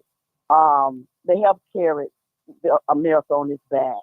And I just want to see more black men being built up for the things they do. Stepfathers that never get credit, that move in and raise somebody else's kid. I just want to see us build up black men and encourage them to go out and help a single parent, a single mom, because a lady can never teach a man how to be a man. Mm-hmm. I was successful in everything, but I never could teach my boys how to be a man. Mm-hmm. You know, I could, teach them other things, but I think if we encourage black men that's out there doing that, and they feel like they are somebody and they are appreciated, then they'll reach more people. So I just feel like in 2025, I want to see us just build up black men, just have a whole little program on building up black men, whole march, protest. Let's build up black men. Don't let nothing negative come out of our mouth about the black men. Let's build them up, make them feel appreciated, make them feel important as they are, make them feel like they are necessary, because it's more black men in the house that we don't talk about that actually is in the house. So that's what I want to see in 2025, that we build up the black man so that he knows who he is. He's important. He's appreciated. He is loved, and he is respected by black people. That is so beautiful said, coming from a woman's mouth, That is so important, you know, and that reminds me of the Willie Lynch letter that he penned the woman against the man and the young against the old and light skin against the dark skin. Let's let's destroy that. You're right, sister. I agree with you on that. I agree with you on that.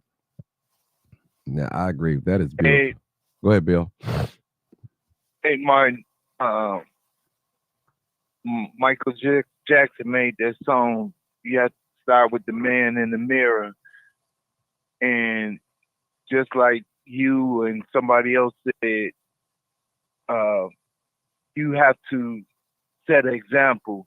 And I don't mean to break my wrist, pat myself on the back, but it started with conversation and addressing people. Yes, I I try to do random acts of kindness if it ain't nothing but conversation, but I will pay for somebody's groceries or um, um, just out the blue give somebody $10 or $15.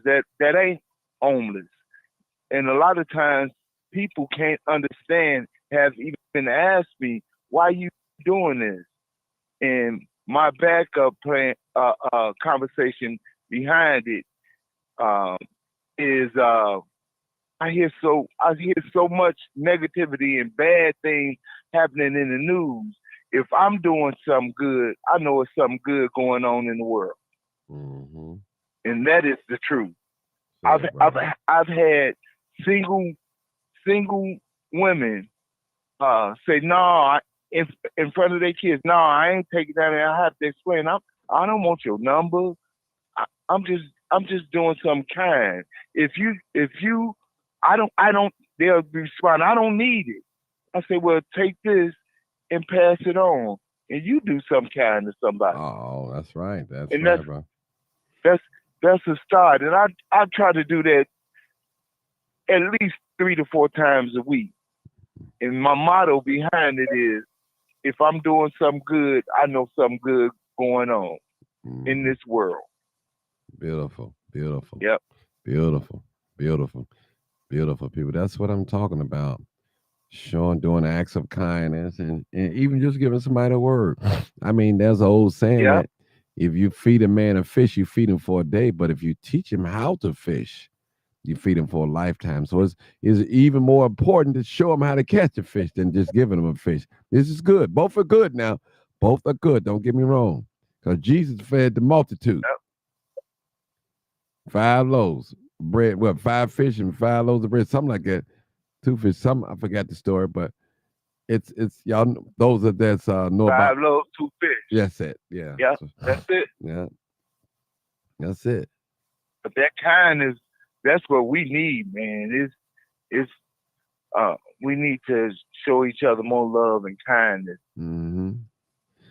Okay, if Yeah. you hold on, Bill. If you want to call in, people, the lines are open 872-299-0808. Or you can call the number directly over my head, 872-297-6389. Appreciate you. Go ahead, Bill. I'm sorry.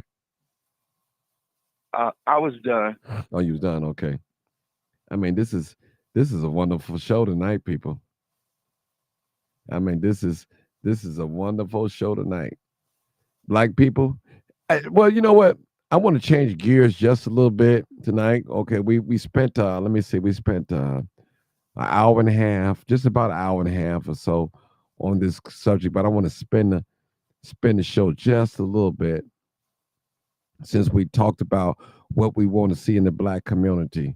I'm gonna just change gears a little bit and ask you guys a question, some questions. So, in order to solve a problem, you have to ask questions. I always say who, what, how, why. You have to ask a question when you're trying to figure out something. You asking yourself like, man, how can I do this? Would it work this way? You more likely you're talking to yourself, whether it be out loud or we got another caller. Hey, okay, before she come, we got another caller, so we'll let her come in and before I go to the next segment. Hey, caller, how you doing? Caller, 3699. Go ahead. 3699. See if she got in yet. Oh, there she is. There she is. Joined. Okay, we got two more callers. Oh wow. Okay. Hey, Sharice, how you doing? Hey, Martin. Oh, you've been listening, huh? All right. Yeah, Hey, I've been listening. before you get started, let me just say this: those of you, if you call in people, you have to listen to the prompts that take about 10 to 15 seconds. Okay, so you're just not gonna get a live person because I see people calling in, hanging up. You just they don't understand. Just call in and listen to the prompts that is gonna walk you to the live. So you have to do that, people. You just don't call in and get a live person. You call in, you're gonna get like a voice. It's gonna walk you through what you're gonna hear my voice. It's gonna walk you through what you need to say, do to stay online. Go ahead, my dear sister. Go ahead. Yeah. Well, I've been listening, and your thing is, what would you like to see happen today? Is that it? 2025, yeah. Today, present, yeah. 2025. Okay. Well, what I would like to see is, like you said, more unity, more peace, more understanding, a calmness, more respect between us, dignity. Just, you don't have to, when you come out into the public, the looks that we see off of each other's faces, it's sad. I'll kill you without a gun or All right, hold hold it, sister. Now we know them things. Now I just need you to tell us what you want to see. We know the ills, so that's how. More peace. Okay. I want more peace. Okay, That's it. Okay, one more piece. Okay, all right. Because we do a good job, Black people. We do a good job talking about what we see, what's not wrong, and we do a great job doing that. We do an excellent job. I don't think no other race can beat, or beat us doing that. I tell you again, people. If you're calling in, make sure you have to listen to the prompts. You have to hold on for at least 10 seconds. You hear my voice, it is going to walk you through it. Okay? Make sure you turn down all your audio devices. Don't have me on speakerphone, and I guarantee you, you'll get through. Just wait. I see you calling, but you have to hold on. You have to hold on. When you get on live, make sure you turn your Facebook or your YouTube down, your television, and take me off Bluetooth and speakerphone. Appreciate you. Appreciate you. We have a great show here. Great show tonight. Great. We got another caller, so I'm just waiting till them to come in. And all right. They look like they're me. They keep hanging up. They just keep. Yeah. Has joined.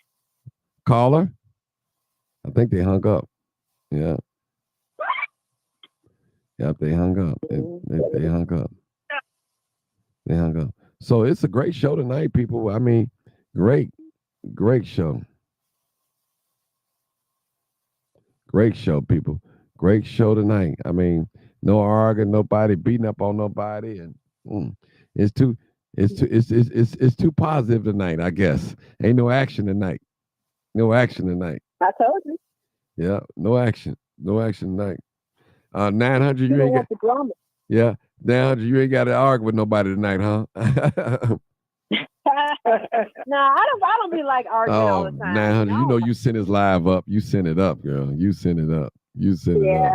Yeah, you do. Sometimes I ain't been calling me. I've been listening to your shows. You've been on the roll, huh? With these 4 or 5 hour live streams. Yeah, they won't let me quit Talking it. about Go ahead. talking about Tiffany, but I don't know nothing about none of that, so I ain't called in because I don't know nothing. So, but it's interesting to hear.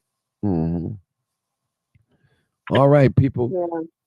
872-299-0808 or 872-297-6389. Call in. We would love to hear from you. We'd love to hear from you. We'd love to hear from you.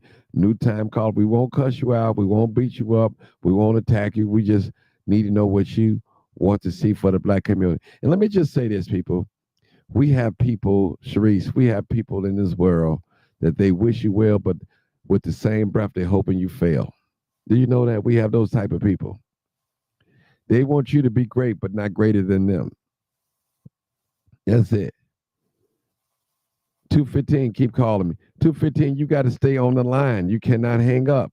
Just stay on the line. If you're listening to me, stay on the line. I don't know what's wrong with your phone.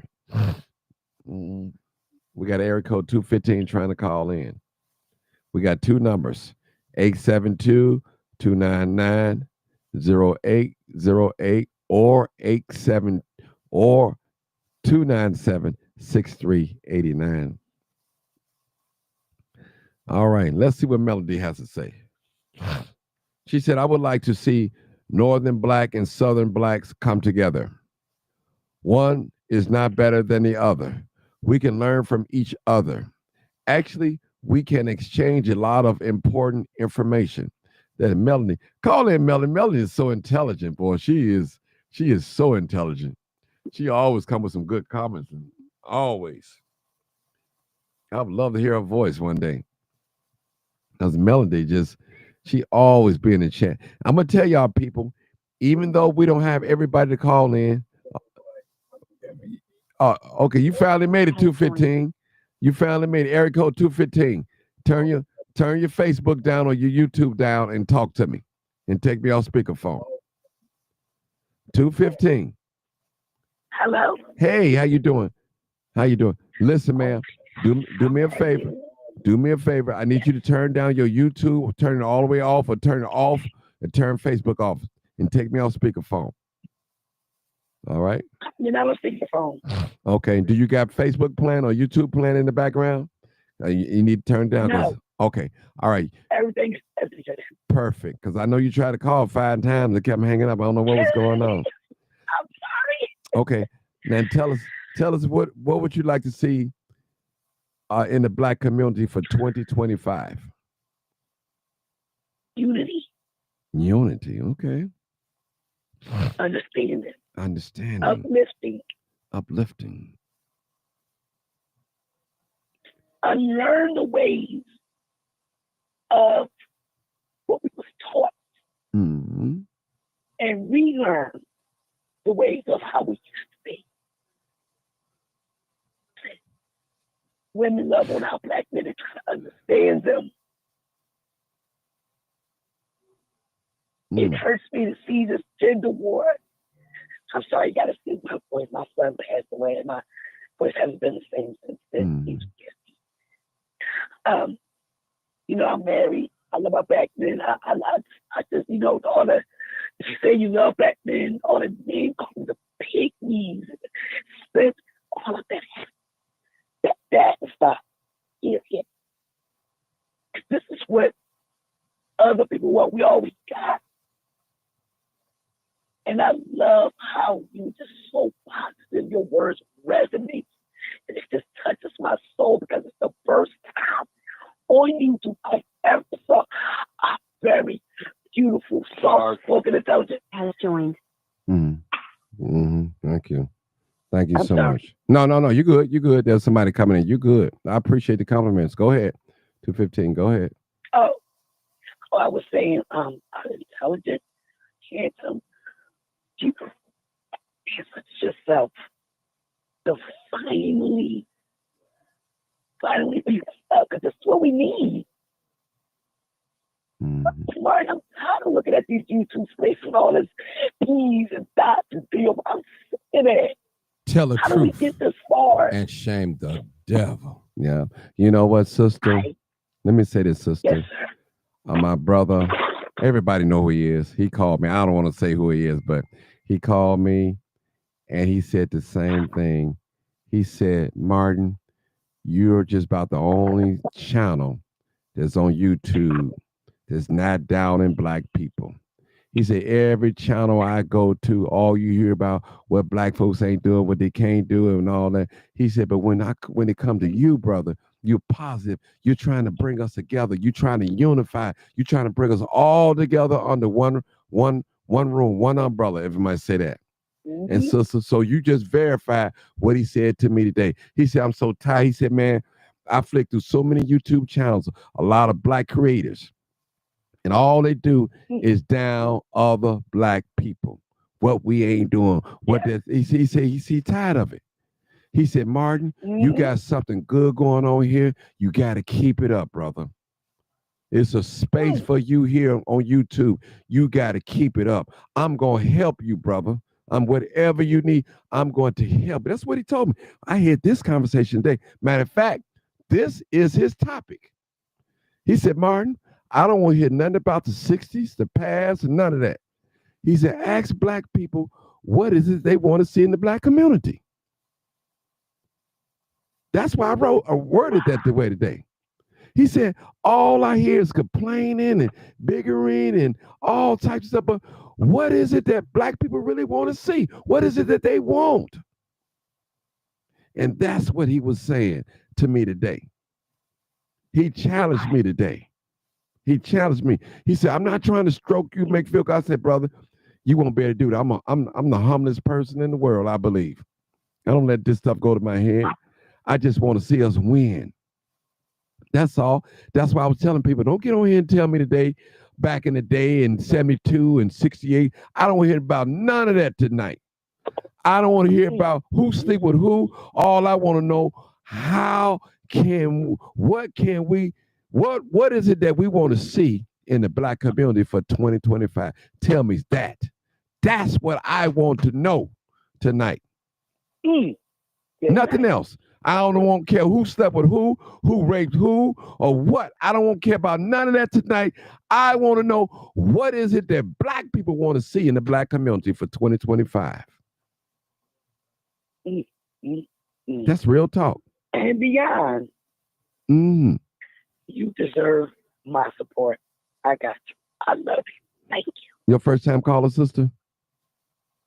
Your first time calling? Me? Yeah. For me? Yeah. Yes, sir. Okay, let me give you this. We always give our first time callers like that. Let me ask you a question. How did you find about this channel? How did you find out about this channel? You know what? I don't know. I scrolled through my phone, right? Mm-hmm. And I said, Martin, okay. The Crime Chaser, okay. And then I'm like, let me check him out. And then it's just, you know how you just sit up and your eyes fuck. I'm like, oh, wait a minute, this is different. Mm-hmm. Every, Martin, I'm telling you, every life I see when it comes to black men and black women, it's nothing but degeneracy, disrespect.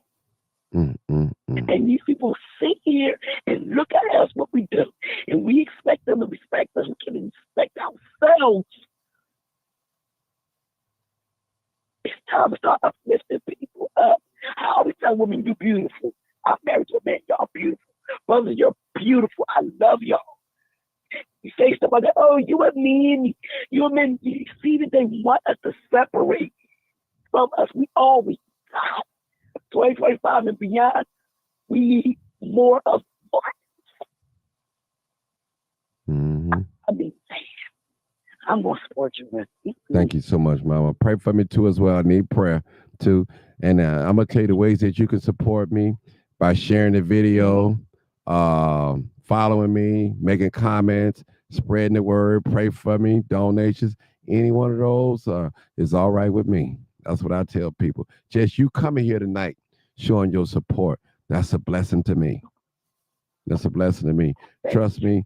I just want us to win. I want us to win. I want us to love on each other. We see all the hate.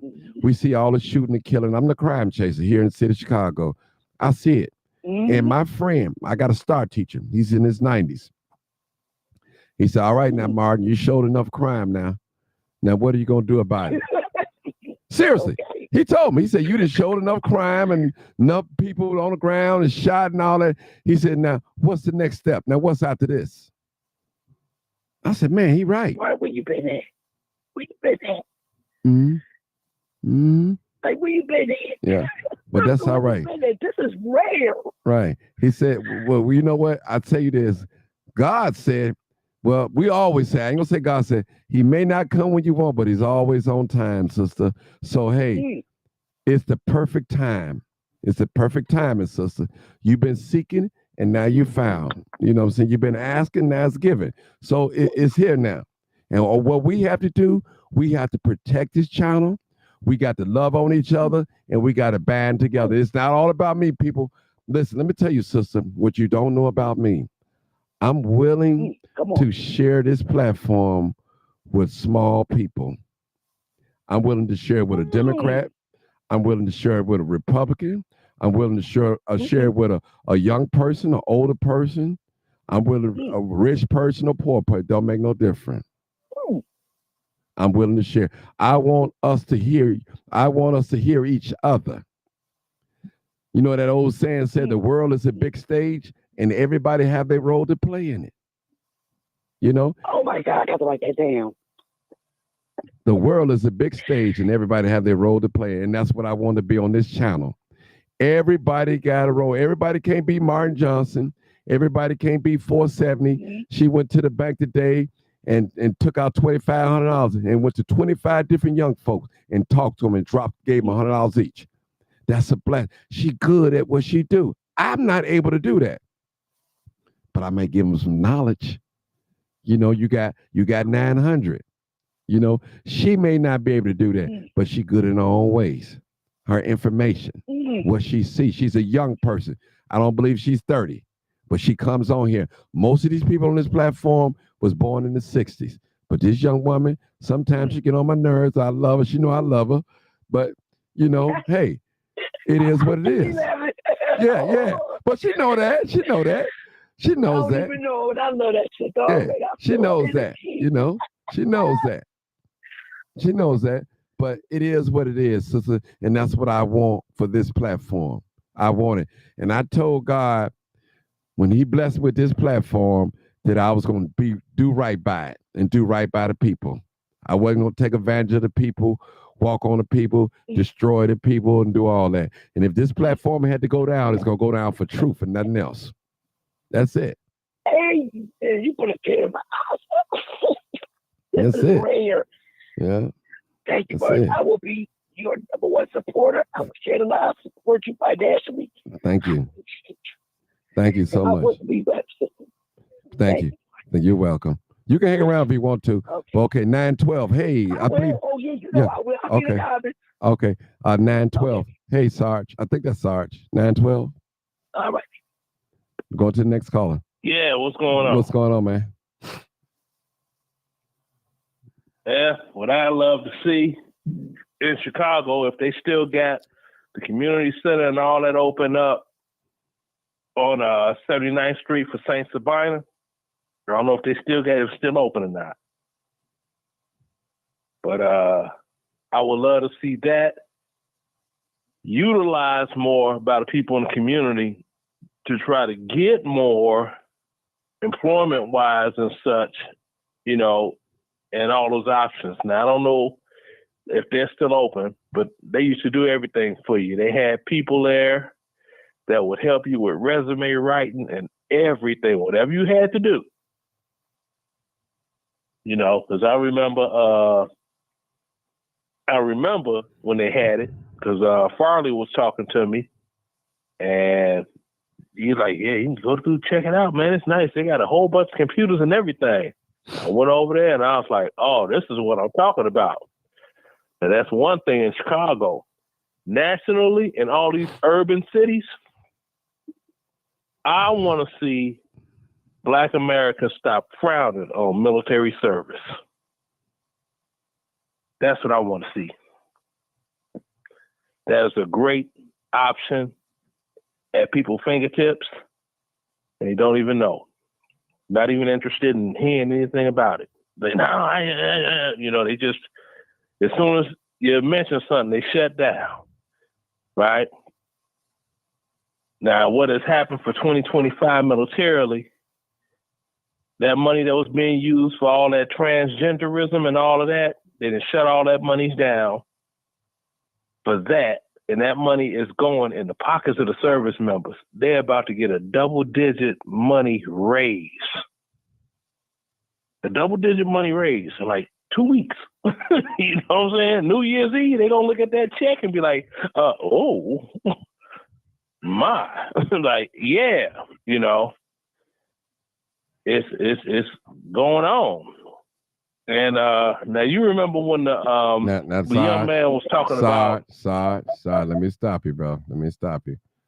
I don't need to go back farther than 3-4 years. None of that. I just need you to tell me what you want to see. You said you want to see more. That's what I'm saying. I know, but I don't need. But now, listen, Sarge. I don't need you to go into the past. Now we want to see what you tell me what you want to see right now in the present and for 2025. That's what. Okay, because I know I don't need you going to go ahead. All right, go ahead. I'm not going into the past. This is tied to it.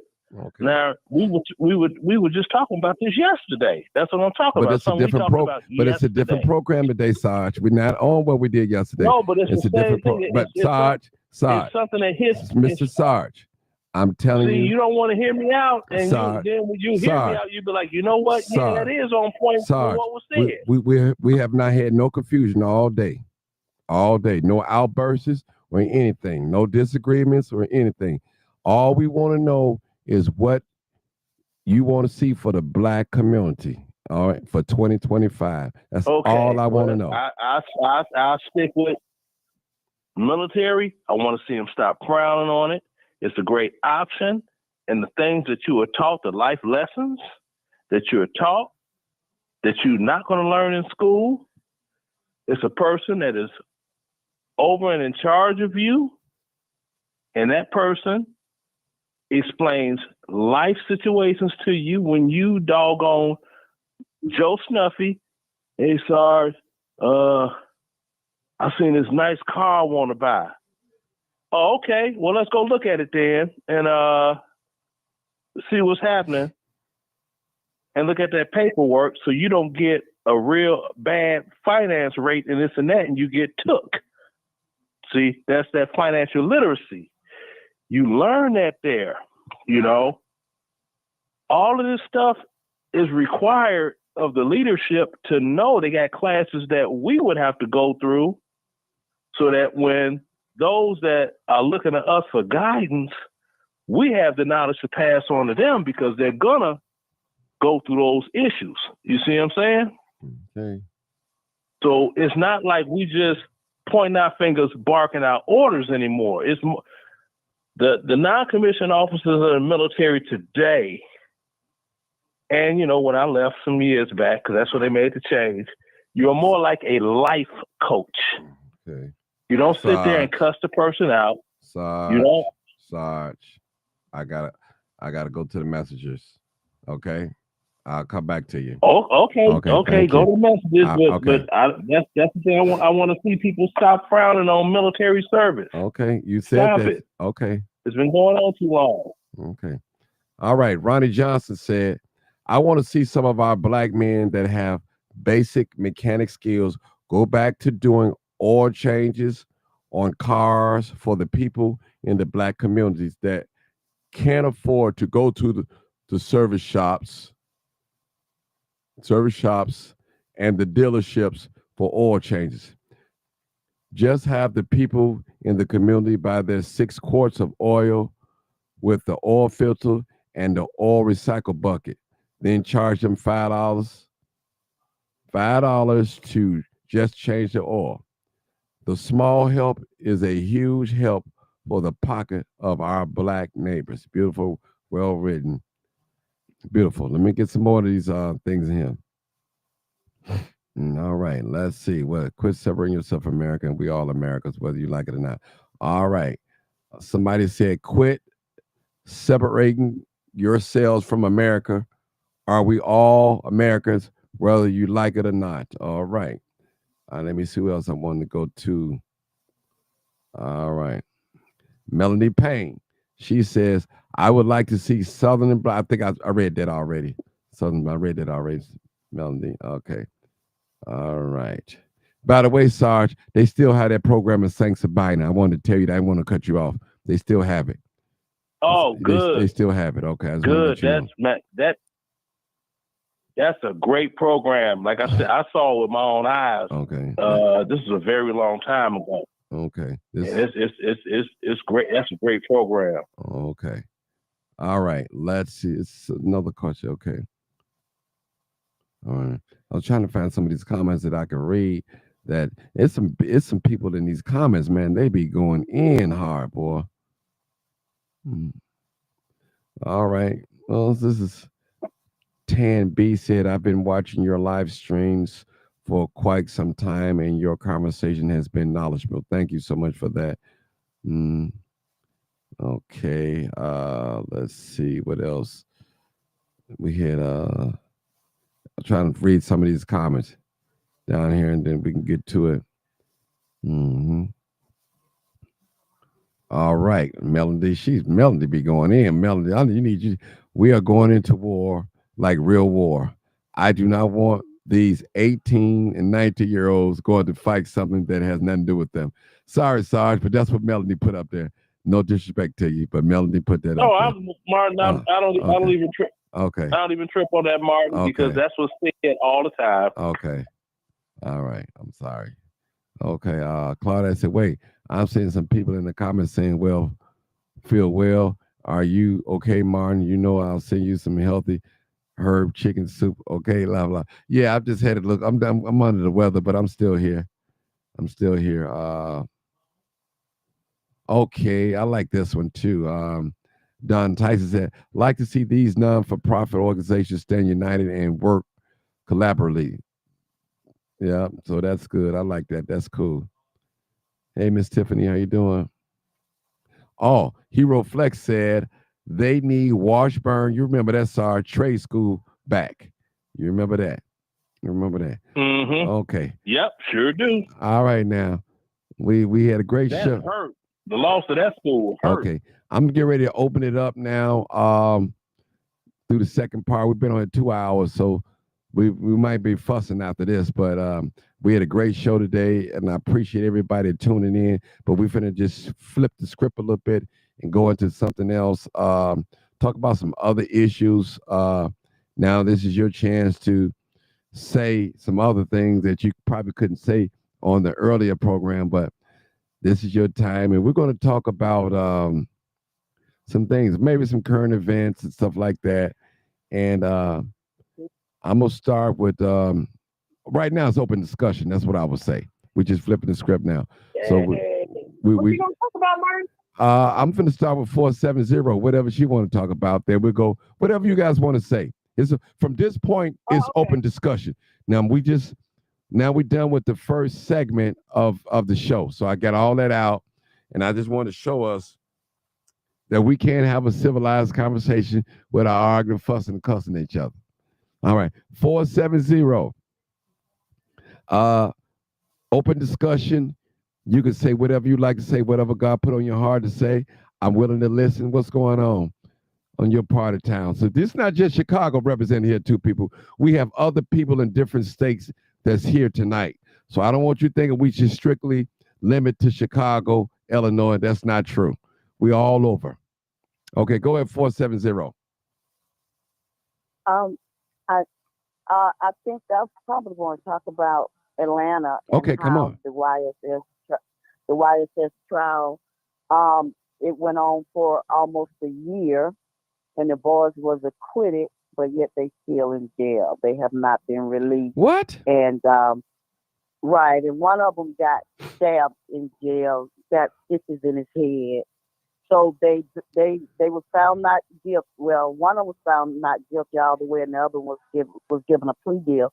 But currently, they both still sitting in jail. Yagati and Stillwell, so they still in jail. So that's my concern tonight is even though the justice system is different for Black boys, they still find a way to keep them.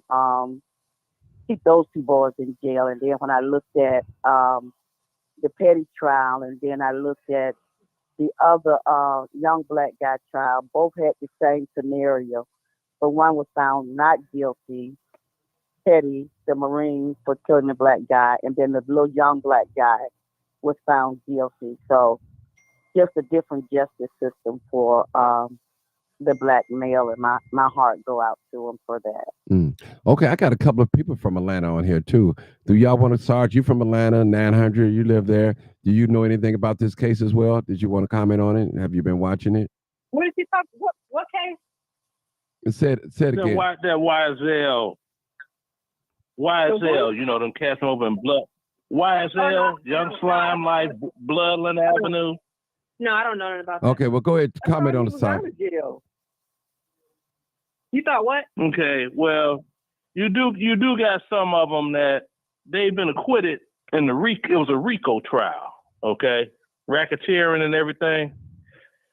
Now, all of them have gotten off on the whole crew. They're not convicted of that. But the ones that are still in prison, not prison, rather in jail, they're in jail on unrelated charges that they already had.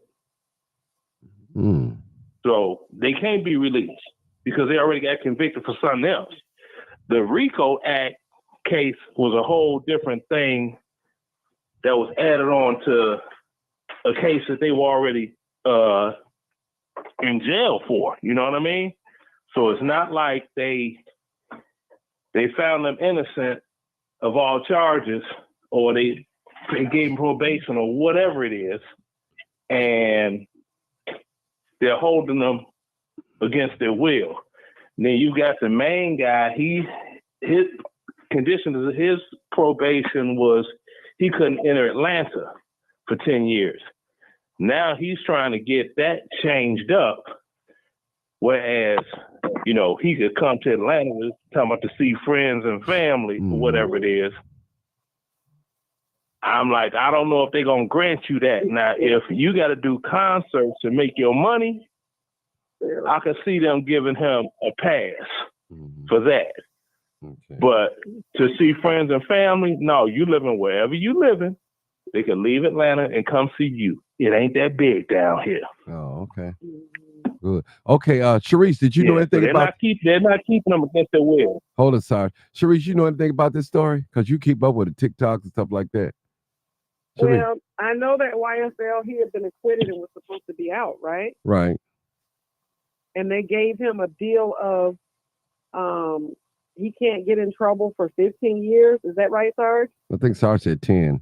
10. Well, he can't come back in Atlanta. Yeah. Yes, that's right. No. He can't. They can't get in trouble for 15, but he can't come to Atlanta for 10. Yeah. Wow.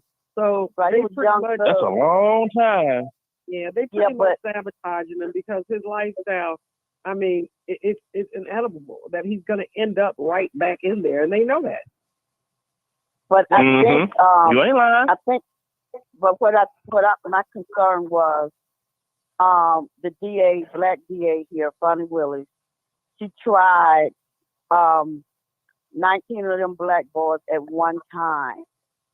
Well, she can hang it up anyway. She got bigger cost fish the to fry. taxpayer, huh? What She you has saying? bigger fish to fry. She needs to leave. Okay, right now. Okay, she tried She had the people that work for her. She tried 19 boys. That trial lasted 189 days. 19 boys on trial. They've been in jail 2.5 years without any bond. She had 29 of them. She tried 19 at one time for RICO charges. Most of them was murder. Young Thug got out. The main one they're talking about, he got out. They gave him 15 years probation. Yeah. They said he couldn't come to Atlanta. But what the white judge said was, the black judges wanted to throw him in jail and throw away the key.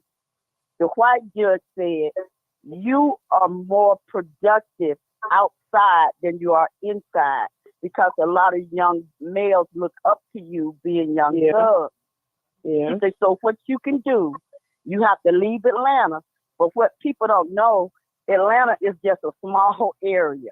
I don't live in Atlanta. I live in the suburbs. So she said, you can't live in Atlanta. But he can live in Sandy Springs, Alpharetta, Stone Mountain, or anywhere like that. He just can't live in the city of Atlanta. But my thing is, she said Right. you more productive outside than you are inside. She said, so what your probation is this. You can come to Atlanta, but when you come to Atlanta, you got to do 4 concerts a year. You got to do 1 for juvenile boys to let them know, listen, I turned my life around. I'm giving y'all a free concert. The second one, she giving it to the homeless black boys. The third one, he got to do community service, like for cancer survivor concert. That he donate all the money from the concert to cancer survivors. And then the last one, he got to do it for restitution. But she said, you are worth more outside. And my thing is, it took somebody of another race to see the importance of these black boys sitting in there. And for what? So, and for what? And Young Thug, he had never committed a crime. He wasn't in there for murder or nothing like that. He was in there for RICO charges, being the leader of the gang from his lyrics. It wasn't even that they had any proof he was doing it, and they said your lyrics made us think that you was the head of the gang. So he wanted to get out of jail so bad that he took the 15-year plea deal. But when he saw the other 2 boys get off that was tried for murder and they was acquitted, and he had lesser charges, so now he going back to court to fight his plea deal because the other 2, the jurors was tired. So how can you imagine being off your job 178 days to be on jury trial and get that $25 a day they give you for jury? And you got to sit there and listen over and over and over at them testimonies. They can't remember what they said on the first day or the opening statement if it's 172 days. So that's my thing. So even the white judge now, those 2 black boys, Stillwell and Yagati, they going back. They went before her today. So she said, "Why are y'all still in jail?" They say because one of them said because one got to fighting in jail. So she said, "What y'all expected? Y'all didn't give no bond. They've been in there 2.5 years. You know people was gonna fight them, so y'all didn't expect them to defend themselves." But my point is, it took another race to see the value of a black man as opposed to the black man judge they had wanted to throw the book at him and throw him in the jail for 40 years. We call that showing out. Huh? We call that showing out. No, there's a little bit more to it than that, and I could explain. Well, what the is black male judge that they had? Okay, I'm gonna tell you, the black male judge that they had, he was a lieutenant colonel that presided over court-martials in a military court setting. So he sat in a civilian court with a military mindset. That is not a good mix, because with a court-martial, you are guilty until proven innocent. It's the opposite way. And I think that whole case was set up in that particular judge's court specifically to have that type of outcome for guaranteed conviction on all parties involved. That's what it looked like to me. I'm no conspiracy theorist, but that's what it looked like to me. And then with that long, outrageous probation thing that they got, there's one, I think his name is Gunner. He was driving, did a U-turn. Young Thug, yeah. He was driving, he did a U-turn. The police pulled him over. There was a firearm in the car. He's like, it's clean. It's clean. It ain't been used in no. It's like, dude, you're not supposed to have one. So he gonna be in jail for the next 9 years. Because that was condition of his parole. Probation. You violate your probation, the rest of the time you got on probation, you will serve behind bars. And he is back behind bars for a traffic violation. Now, am I right? And am I making it up, ladies? Y'all in the vicinity down here. You know, I'm not sure about that because I'll be mad about it if I heard about it. I just heard about the two young guys that was acquitted last week that's still in jail. And I think that Colonel, the black judge you was talking about, he was fine. The trial went on 152 days up under him until he wanted to throw this white man in jail, the white attorney in jail. He had to realize we still in the South. We in the South. They not hearing that, because when he told that white attorney that was representing Young Thug that he was putting him in jail for contempt of court and had the sheriff arrested him, then every white attorney left the courtrooms wherever they was in Atlanta, even in Fulton County Court. They all left. They all was out in the street, busting in there. And then the white lady attorney that was representing Trump on those RICO charges, she busted in there. And she said, Judge, you're not getting ready to do this. I'm his attorney. And you know that what you're doing is wrong. So the judge said, no, he's going to be arrested for contempt of court. So the white guy said, well, if you're going to arrest me, can I be in the cell with Young Thug? Because I'm his attorney. I need client attorney privileges. So he said, yeah, let's throw him in. You could be in there. You go to jail every weekend. And by that time, the white attorney wife, that's an attorney, bust in the door.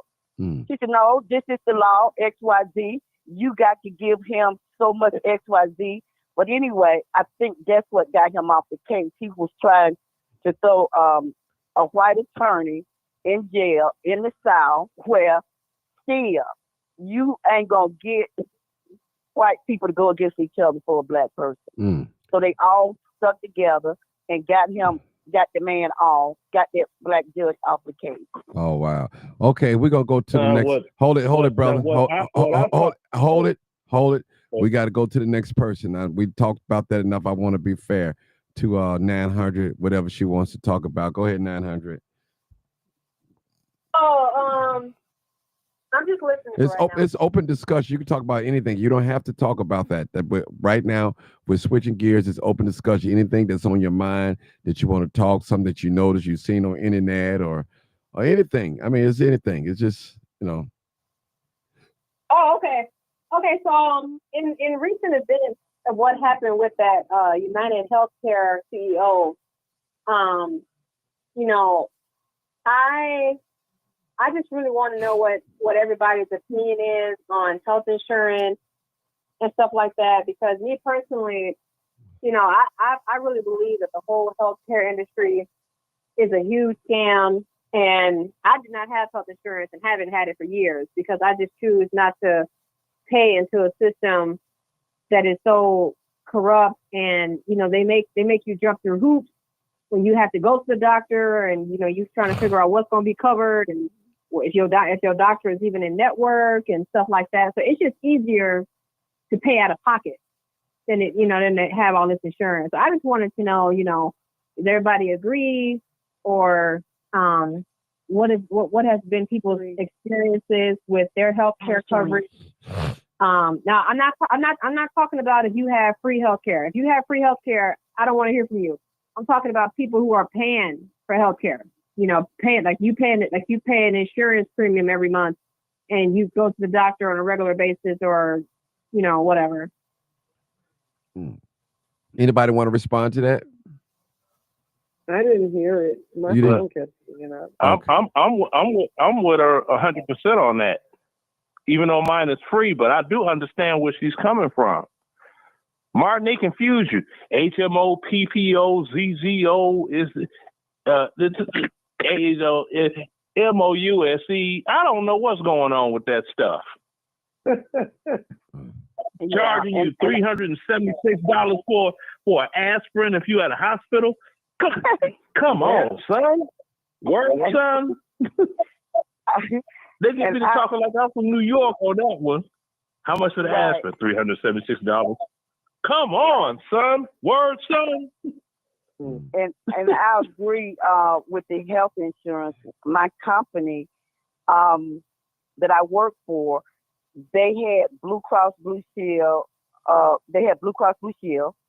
So I had a deductible co-insurance. my company switched from Aetna. Okay, all that time I hadn't had I wasn't sick, didn't have to use the insurance. So when my company switched from Blue Cross Blue Shield to Aetna in July of 2024, they switched to Aetna, giving you a $10,000 deductible, including emergency room, which I never heard of, in urgent care. All of that applied toward the deductible. Then what happened? They switched in July. I got sick in August and had to go to the emergency room and face that $10,000 deductible. So now the emergency room charged me $6,000 for 2 hours that went toward the deductible that I got to pay out of my pocket.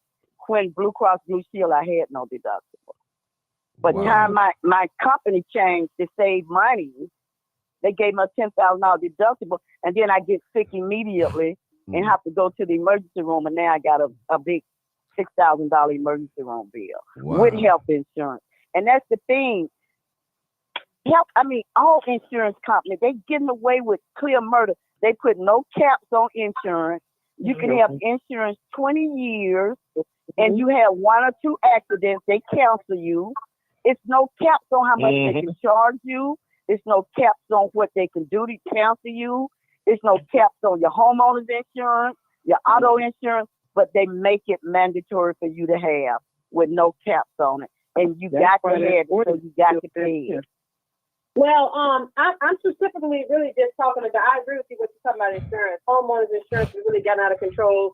Auto insurance, my rates recently went down this past 6 months, like $120. So I'm really thankful for that. But I'm really just talking about Lucky you. because that is the one that's optional. Now we are not forced to have health insurance, thank God, in this country. But I want to say with this, I have heard what I've read from many people on online forums who have gotten really high medical bills. I've read that if you call the insurance company and you say, hey, if I were to pay this off today, how much are you willing to reduce the bill by? And I've read from people that say that the medical bill, like the medical billing people on the spot, they said, hey, we'll reduce this 60, 70% if you pay a cash price. So don't think that you automatically stuck with that $6,000 bill.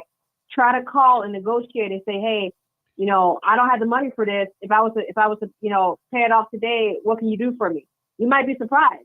They might wipe it clean, or they might drastically reduce it. I've read this from several people. So just call. If you haven't called already and tried to negotiate, try to negotiate. But this is what I'm talking about. It's stuff like this. A $10,000 deductible. When I was looking at health insurance plans, well, think about this: all them insurance premiums that you paid over the years, you could have had that money in a savings account somewhere, or in a CD somewhere, in a high yield savings account, and getting interest off that money, or you could have put it aside, for an emergency room bill, and all the money that you paid in premiums, it probably would have been more than $6,000, more than likely, depending on how many years you went without being sick. And because I imagine in a year you probably paid at least $1,000 in insurance premiums that you pay every month, and that's on the low end. But it's just when you break down the numbers, it just really doesn't make any sense, because there are so many clinics out here, especially when it comes to dental and eye care. You can pretty much, Walmart has eye doctors and stuff like that you can go to, and they are trained eye doctors. It's not like some, back alley eye doctors. These are actual eye doctors that have been in practice for years, and they have contracts through Walmart, and, they will give you a full eye exam, have glasses and stuff in there, and they'll let you know, if you got any eye problems. And I did that this past year, and it only cost me $60 for an eye exam. Now think of it, you got insurance, a lot of times, like what's the name said, $300 and some for a pill, for an aspirin. And I heard that hospitals, you're not allowed to bring in your own pain medication. That's what I heard. I heard you're not allowed to bring it in because they want to supply you with the medicine so they can charge you for it. because you also have to ask for an itemized bill. Because when you get a bill from the hospital, these are all things that I've read from people who have horror stories in the hospital. So they say you got to ask for an itemized bill. And that's how people know how much they're being charged for an aspirin. Because they can look at that itemized bill, because they're not going to tell you when they're giving it to you, oh, just to let you know this pill is $300 and some dollars. Because they know that the average person does not know, that would never believe that a $6 bottle of aspirin where it got, I don't know, 60 tablets, I don't know how many come in a pack, that they would charge you $300 and some dollars for one tablet. And you can get like a bottle of multiple for like, how much is aspirin? $4, $6? I don't know. But, you know, so they don't tell you that when they're giving it to you. But when you look at your bill, yeah, you see that itemized on there and stuff like that. And yeah, you know, it's just really a shame. And I just refuse not to pay into this system, because I'm sure at some point as I get older, I'll get health insurance. But if you are a young single person, you don't have any kids, you don't have any health problems like pre-existing conditions, you live a relatively healthy lifestyle, like you're not drinking, you're not smoking, you're not doing drugs, you know, you at a fairly decent weight, you eat fairly clean, right? You ain't eat Church's chicken and Popeyes every day, you know, and drinking pop. You know, you are generally going to be okay for the most part. Now, you know, it's like one of those things you just got to take chances on. Like, you know, you cross that bridge when you get to it. Mm-hmm. But it's like, I just think of all the people that are paying health insurance premiums, and you got people out here paying like $1,400 a month for their family, and they go years without being sick, and all that money they paid into, or when they do need the health insurance, yeah, some things may be covered where they may walk out of the bill on nothing. They may walk out on $5,000 or I'm sorry, like $500 or something small like that. But if you look at it like this, a lot of times, the insurance prices that you're paying, they're overinflated anyway. Okay. So, you know, now you saying may this, have like, you saying the same thing over and over and over and over and over and over. okay, Yeah. let me say this last part. Okay, so for example, you may have to go to the doctor and get an X-ray, and the insurance, you going through insurance, that insurance may charge the hospital $5,000 for that X-ray, and then, you know, after your deductible or whatever, you may be left with a $500 bill. That's all you got to pay. So it's like a psychology marketing trick. But in reality, if you would have called that hospital and said, hey, I'm paying cash price for this X-ray, you probably would have come to find out that X-ray only costed $500, or it costed less than that. So you was going to end up paying $500 anyway without having to pay all those insurance premiums. So think about it like that. Okay. Think about it. Okay. Sarge, is anything that you want to talk about? It's open discussion. You don't necessarily have to be on health care or the anything. Oh, okay, yeah, I got this. I got this thing where it's all these rappers and this and that are put up on pedestals, whereas they are like the heroes of Black community, the young Black community. I'm so glad you And said they young are Black not. community. Okay.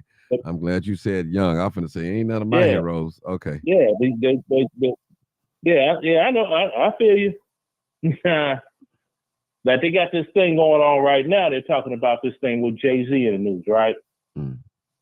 Okay, understood. My question is, it's an after party for the Video Music Awards, right? Where was this child parent, and why was that child in there unsupervised? Huh? Mm. Now, it's a horrible thing for a child to be victimized. We all know that. We all agree on that. But at what point in life are the parents going to be held responsible for negligence on their part because they were not supervising the child? Like, remember they used to have movies rated PG? That means a parent or guardian had to be in there with you. So, I mean, what's up with that? But everybody got their hand out, want to get them some money in a lawsuit. But who was responsible for that child? And why was that child? I don't think they took the family car and just drove up and went into the Coliseum with a ticket for the doggone thing, and then ended up backstage. And then they got the backstage pass, and then they got the pass for the party that was up at the big hotel or whatever, you know. Okay. That's it. Okay, we got a new caller. Hey, caller. Any other opinions? No, just hold it. Let's go to this new caller real quick. 9433. Go ahead, caller. Hey, Martin. Well, Sarge, I wanted to say when you have been victimized for sex trafficking, I don't feel sorry for Jay-Z, R. Kelly. If you did the crime, you got to do the same. You're right. Well, where was the parents? The parents need to be held accountable. It's called accountability. They need to be held. Mm-hmm. I totally agree with you. Yeah, because you know, even when you brought up the situation with Kels, right? Right. The woman that was the "You better be careful what you do to me" song singing woman, that was her niece. Right. Everybody in Chicago knows this. That was her niece. She's the one that brought that young girl into that environment and left that little girl alone with this man that's known to do what he do. Right. So what was her motivation behind it? Did she want to get stardom quicker, or did she want to get something to the point where I got some evidence for a lawsuit, or did she want to just destroy his career because she knew he was a sick person that does this? It wasn't like this was a one-off for him. Everybody know that's what he do. You know, that's like the movie New Jack City. You don't put Pookie in a room full of crack. You know what I'm saying? Come on now. Let's just be real. But, you know, I don't understand people. Okay. I just don't have that wisdom to understand why people would endanger a child. I'm gonna say this: God sees it all. So you think you can do your dirty and get away with it?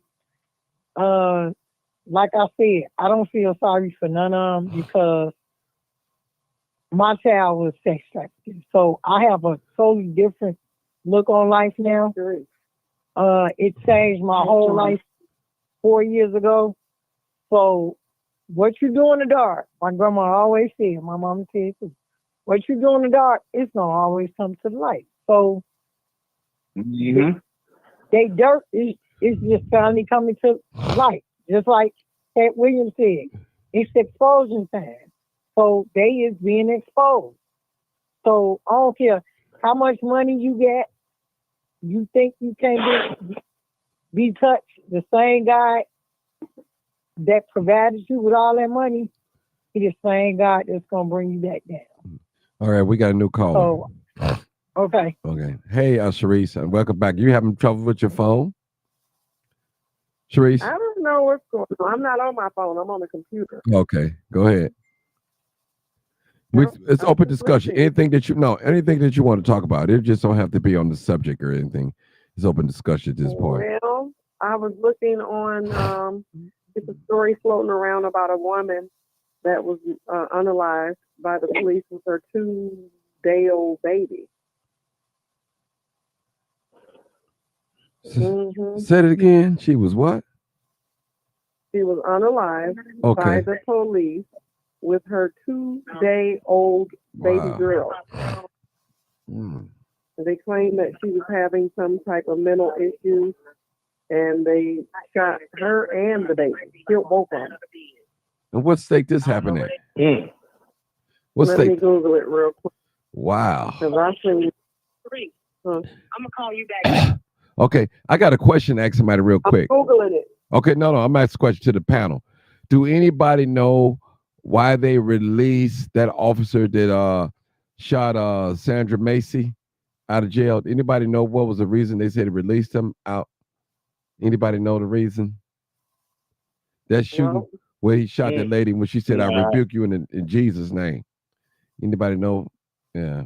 No, That's got to be a police union thing, because they did the same thing with that police officer that shot Laquan McDonald. Okay. And gave him a job at the police union hall mopping floors, so he still had money coming in. So that's a police union. The police union in Illinois is like mad tight. Okay. That's what that is. I mean, I wasn't ever a police officer. I was expected to be that because I come from a Chicago police family. Everybody Chicago police. I was like, no, I'm leaving. So I left. That's it. I wasn't about that life. Okay. Cherie, did you find it? She's still looking. Still looking. Oh gosh, let me see. Actually, it's great. We're gonna get off in a little bit. I mean, I appreciate. I guess it's a little bit. I know we've been on here 2.5 hours. Yeah, 2.5 hours exactly. And it was definitely a great show, people. Man, it was a great show. Great show. I appreciate all the guests, the wonderful guests, all the ones that called in and things like that. I think I found it. Okay. Let me hear it. Oh, we got another caller too. Go ahead. You need a minute? I can wait. I got another call. I'll take another. Go ahead. Okay. Hey, caller. Area code 917. I think I know who that is. Tiffany. Oh, that's Tiffany. Hey, Tiffany. Hey, Tiffany. You're live, uncut, unedited. Hi, I have a question, Martin, and I only want Martin to Oh, answer Lord, it. there you're going to Is be that okay, beat. Martin? If hope I can answer it, go ahead. Hope I can answer it. Go ahead. Where do you see our people in 20 years? Oh, that's a good one. That is a good one, people. Martin. Okay, I've seen it. That's a good one, Tiffany. Where do I see Black people in 20 years? That is a good one. That's scary. I'm gonna be honest with you. I'm gonna just say this. If we don't change, we're gonna be on the bottom. And when I say the bottom of the class list, that's what I'm saying. We're gonna be on the bottom. Everybody, I'm talking about. We're just about there now. I see it. We won't have the numbers in voting base because the Latino base is going to be the number one voting. Well, that's what they're projecting in the next 20 years. I got Tiffany. Martin. Hold up, Tiffany. I'm trying to answer that. Anybody talking? I see that, but we need a lot of work. We need a reset. I don't know if our young people. It's too much. Oh, it's hard, man. It's hard to say. Whew, it's hard. And I'm Black, and I expect to be living in the next 20 years. I don't know. If we don't change, it don't look good for us here in America. It don't look good. And I'm not just talking about financially. I'm just talking about period. A lot of things. It's so much stuff that we see, and our mindset is not well. Not well. I don't know. That's a hard question. Good, Tiffany. I'm going to tell you, it's even painful to even think about that. Because the way I see things now, we are on a road of destruction. A lot of us, not all of us. And we don't even know it. We don't even know it. We don't know it. Our women are independent of the men. Our youth are running wild. I see the education system is not what it used to be. It's failing, especially in these urban communities where Blacks are. I see a lot of these preachers. They're more so political than spiritual, helping the people. Let me see what else I could say. I see a lot of things, Tiffany. I don't know. If we don't change, we're in trouble. I'm being honest with you. I'm just being I don't know. We're gonna be. Maybe I have to come back and answer. I'm gonna have to sleep on that one, Tiffany. I appreciate the question. Okay. I'm speechless because it's scary to even think about it. I'm not saying that we won't be existing in America, but I'm thinking about we'll be on the lower tier. We'll be lower than the immigrants that's coming over here with no rights. Really. It's terrible because most of the older people are dying out. Then, I don't know, Tiffany. I don't know. I got a new caller, so I appreciate you asking me that question. That's a hard pill for me to swallow. I know Tiffany said this morning, but I still would like to chime in on that. Well, go ahead. You got my permission. You got my Anybody permission. can now. Go ahead. You got my Anybody permission. can now. You got my permission. Go I ahead. think Tiffany, my thing and my mindset is today. I think in 20 years, education, a lot of us, a lot of jobs, everything gonna be replaced with robots and AI. I'm concerned about my grandsons. I have two. One is 4 and one is 2. So today I'm saying, you know what? I don't need to buy my grandsons toys for Christmas. I need to invest in them some Tesla stock and some Amazon stock, because when they get older, education gonna be obsolete. Because right now, all of us on this phone, I think Mark just had somebody looking up why was the police released. Everybody can Google. We living in a Google age. We living in a Alexis change the channel. We living in a robot age. We living in where robots is already taking over the auto industry. They using robots for everything because they ain't got to call. They ain't calling in sick. They ain't got to have them health insurance. And I see Education will never be obsolete. Education will never be obsolete because of our technology. You cannot continue with AI technology if we don't have the greatest education that we do here in America. Go ahead. Okay. I'm just concerned because when I go to the doctors, robots is doing surgery. Robots is doing surgery now. My girlfriend had surgery Monday. They said if we use a robot, it'll take 35 minutes. If we're using humans, it'll take 3.5 hours. I look at the car I drive, a Tesla. I don't even have to drive it. I get in my car and say, drive me to XYZ.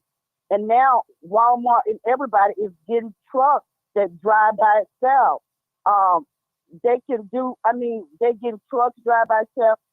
Right now they're in Arizona. The Uber drivers, the Uber cars have no drivers. Like my car, I can send my car to my girlfriend house, pick up my girlfriend. I'm just saying, a lot of jobs is going to be obsolete, and I'm just afraid for my grandsons. With the education and being replaced with a whole lot of stuff. No, everything is not going to be obsolete, but just the way Elon Musk is planning on, because like right now they got a robot that can replace women, that can replace, I'm looking at one that go to the door. It costs $30,000. It do everything in the house for you. I can tell it, go and answer the door. It open up the door and say, good evening, how are you? Can I take your coat? Would you like some water? Have a seat. I'll go and get you water. They got a robot that replace women. Ask the man, what do you need today? Do you want sex? Do you want me to run you bath water? Do you want me to rub your back if you have a hard day at work today? Robots is already doing that right now. That robot is $30,000 in the store, created by Elon Musk. Same way my car is created by Elon Musk, that does everything. I don't have to do anything. No more oil changes. No more tune-up, no more motors, no more transmissions, no radiators, no nothing. I get in my car and just, I don't have to touch anything. When I walk up to the car, the door opens. The door opens, you get in the car. You don't have to crank it. You put your feet on the brake, it cranks the car up and drives. You put it in reverse, you don't have to even do nothing. You put it on autopilot, it bags out of my garage. So a whole lot of things is being replaced. Okay. I got 3 more callers. I got Bill, anonymous caller. I'm not gonna call on you right now. I got Bill first, but we'd like to show our numbers, but I'm gonna accept you this time. Normally, I don't accept anonymous call. If you got my number, I should be able to have yours too as well. But go ahead, Bill. Bill, go ahead. I think the lady who just asked the question is one of the most pertinent questions that's been asked. Period. Where did we see ourselves in 20 years? And I like to answer that. I believe it depends on what we do as a people now, within the next year or two, not 5 years from now. You got to act now in unison, as far as starting with our representation of people representing us in Congress, the Senate, and in these aldermanic positions. I think it depends on what we do now. I'm gonna end it at that. Okay, anonymous caller. Now, next time you call in, please let your number show, or I won't accept your call. But I'm gonna let you slide today. I'm gonna break my own rule. So, okay, anonymous caller, go ahead. Okay, I was just calling in to clear up the Sean Grayson thing. He is not out, not yet. They're appealing the pretrial release, and that was implemented in 2023. Once the state of Illinois, the first state to get rid of cash bail. So he has an excellent attorney who knows how to file appeals to get his clients released. But he's still in jail until the state's attorney, they go back to the appellate court to see about keeping him. But he's not out yet. So are you talking about the officer? Yes. Okay. Sean Grayson. Okay. Because I was wondering. Okay, so that's a rumor then, huh? No, he won his appeals to be released. Okay. But they are appealing the release. Oh, okay. Oh, okay. He has a right to be out. Hold it, Sarge. Hold it. The police union, they've been let him go. He's no longer, he's fired, decertified. Okay. I mean, they did, since he was a due paying member, they had the obligation to represent him, but they let that all go. That's all gone. He's got a good attorney that has filed an appeal and has got him released, but they're not doing anything until they appeal. This second appeal comes through to see what they're going to do. But So he's still in jail in Macon County. okay, so let me ask you a question.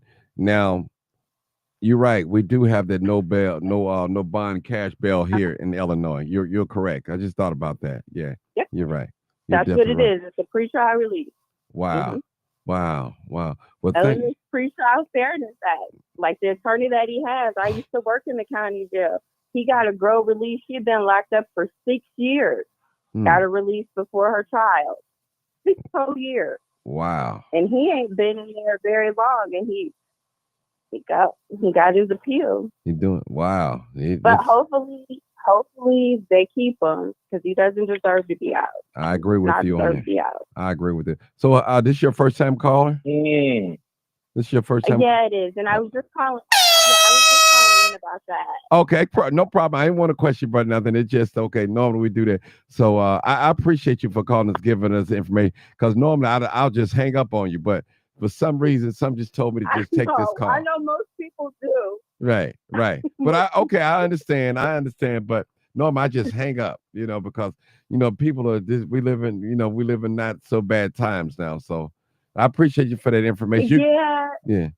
I appreciate you on that, giving us that correct information. And that's why this space is for that, for us to be a safe educate each other. Right. That's right. Because listen, I'm the host. I don't know everything. And I tell people, because I say something that don't make it law, I could be wrong. That's why I'm a great listener. I love to listen. All right. You can hold around if you want. No, I'm right. Go ahead. Go ahead, ma'am. No, I'm right here. I'm in Sangamon County where it all happened at. Okay, because we had a rally down here with Al Sharpton and and the big time lawyer. Yeah, so I was there too. I videoed Yes. it. I was there. I had it. Well, I didn't put it on YouTube, but it was on my Facebook page. Yeah. Yeah. Benjamin Crump, that's his I'm name. familiar with this. I know you. Yep. Yeah. I met some of the family as well too. I met the daughter, the son. My daughter's sister is cousins to Sonia. Oh, okay. Like Okay, wonderful. I'm glad you was listening in. All right. We're gonna go to the next call. You can hang around if you want, if you like. 65 you guys have a great evening. you too. Thank you. 6557. I think that's Keenan Nicole. It is. Hey, Martin. Hello, how you doing? everybody. Hey. Hope everybody is doing good. Mhm. Martin, you sound way better, and I'm glad. Thank you. I'm a little getting better. nervous about I'm getting how better. you sounded yesterday. Yeah, I'm getting Oh, better. yeah. I'm gonna have- Everybody got to take care of themselves. Hey, 900. Let me say this real quick. I got to keep me some health insurance because you never know. I'm getting old. All right, go ahead.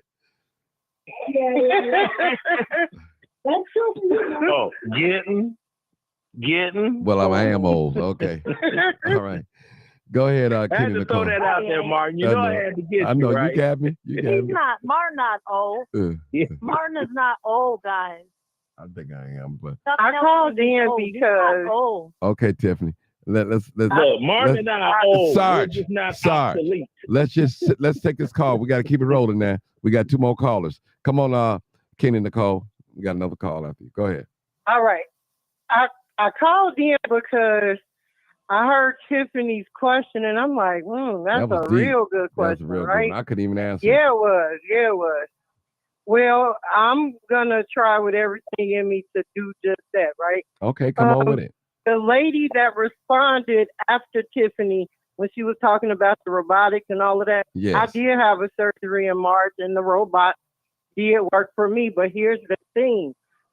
You are going to always have education and all of that because you have to have somebody who can operate the robots, fix this if the robot fails or becomes faulty, that kind of thing. So with that, education is not going away. Second thing I wanted to say, just looking at the election that we had this last time, so many Black people, right? I've never seen this happen. And I'm like, it's hope in sight. So many Black people went against the norm this time. That let me know right there that so many Black folks are like, you know what?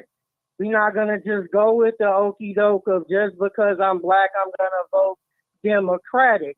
And it was like not just old people or seasoned people, but the young ones too. And in that regard, guess what? There was a little bit of unity there. You understand? So what I believe is over time, just like it got out of whack a little bit, it didn't get out of whack in a day. It took time. We graduated to where we are now. So guess what? Just like all of this stuff happened, I feel like we are waking up.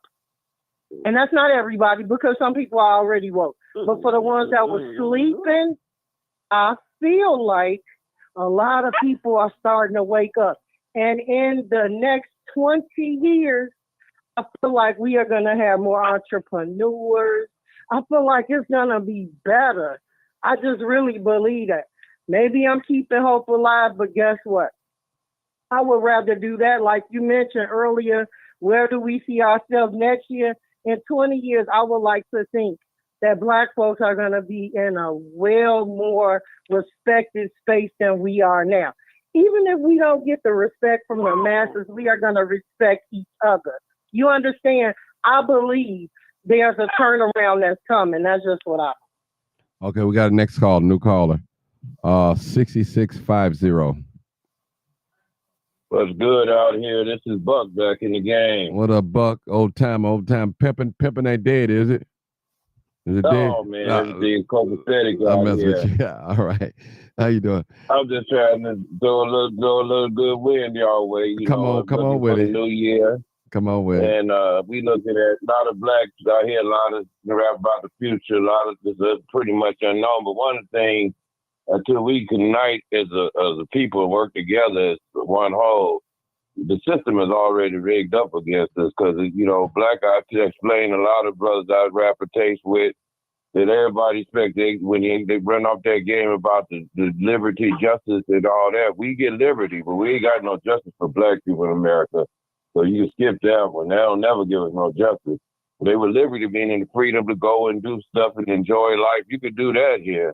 But when you looking for them to give you justice, every time you put money in your pocket, you throw the white folks in your pocket. So, you know, that's who calls the shot. This shady game, like a game of dice, but they got the rigged dice out and we playing with. Okay. But we got to, you know, somehow come up with a plan to work together, because they know one man and one organization gonna save us. Unless we could combine as a group, ain't nothing happening. Everybody want to be in front, but everybody just got to find a way in the middle, because somebody want to be lead and everybody want to be running things. And that's why even everybody leaves certain groups, because they can't get the control. Everybody want control, especially with the Black community. Mm-hmm. And so unless they, you know, everybody just step back and be a little modest and just accept whatever role they get and try to keep hope alive. So that's what it's all about. I want to ask you a question. Dilly and dallying a little bit. Oh man, I want to ask you a question. Yes, sir. Let me ask you a question. How long you been on here today? How long you been on this live? You just getting in? What, about an hour? How long you been on here? I've been on here. I just got here because I had some work at the airport. I had to get some loose ends tied up. Okay, well, let me ask you a question. I'm going to ask you a question. What is it that you want to see for the Black community in 2025? Well, the thing I look for is for younger folks. We got to get these young people. We done did our thing. We got to get these young people and somehow get them where they can look forward to something to look forward to. Because a lot of these people live day to day. Ain't nobody, the young folks, I talk to a lot of young from teenager and up in the 20s and 30s. And a lot of them don't look at a long-term picture. Brother, they look at right now, this moment. Brother, we all live day to day. Yes, you can't live in yesterday, and you can't live in tomorrow. I mean, you know, we living right now. That's the only way you can live is day to day. Now you can plan for the future. Yep. You can plan for the future. Yeah, but it's got to be we got to embrace the youngins. Okay, well, that's what you want to say. Okay. Energy so they can carry us on. Okay, I feel you on that. I just wanted to ask. It's got to be, we got to put it life into these young people, because it's their time. And we got to make themselves great again. Whatever you invest, your children, your friends, nephews, nieces, whoever it is, you got to invest in them to make them better than what you are. And I always believe in that. No matter what I did, I always try to uplift people to make them better what I am. Because I done did some things that ain't I can't go back on it. But the key is try to embrace youngins and give them some uplifters and try to make them better what you did, because there's always a better way for them. Okay. I just wanted to ask you that. So I want to always give youngins the chance to do better. And if they can, you know, reading, writing, whatever they can do, if they're good at something, encourage them. Okay. It ain't got to be just about playing ball or jumping and dancing for white folks' entertainment. You got to find a way to make yourself and your people better in some kind of way. You might be good with math. Do that to make your people better. Anything you can do, make it work for you and your people. Okay. So Martin? Yes. Martin, when we take a look at, I'm sorry to end it. No, go ahead. So, it was done. if Go we ahead. take a look at, thank you. So when we take a look at 20 years from now, remember everyone who's 20 years old will be 40 years old. So what do you think there? I can't, but listen, you got We got to take a look at our young youth now. Yeah, we have to. We have to. Okay, people, that's going to end my program tonight. I appreciate y'all prayers for praying for me. I'm still feeling a little touchy, sick, but I'm all good. I want to thank you guys for your comments. Those of you that's just not coming in, I promise you need to rewind this video and go back and listen. We had a great show today. This is the last segment that we was in tonight. It's an open discussion, whatever you feel like talking about. But we had a great show today. It was real great. And I appreciate all the callers. Thank you guys so much. So much. And hopefully some things that we said today will come to pass. Positive things will come to pass in the Black community. For those of us that live in the community, for those of us that have relatives that live in these communities, we hopefully some things that we said, if not some, but all of them come to pass. And one was showing love, pick up the trash, do act of kindness, loving on each other, being better fathers, getting married. What else? It was so many things that we said tonight.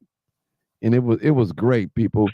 This is one of my best podcasts today because it was so positive. So positive.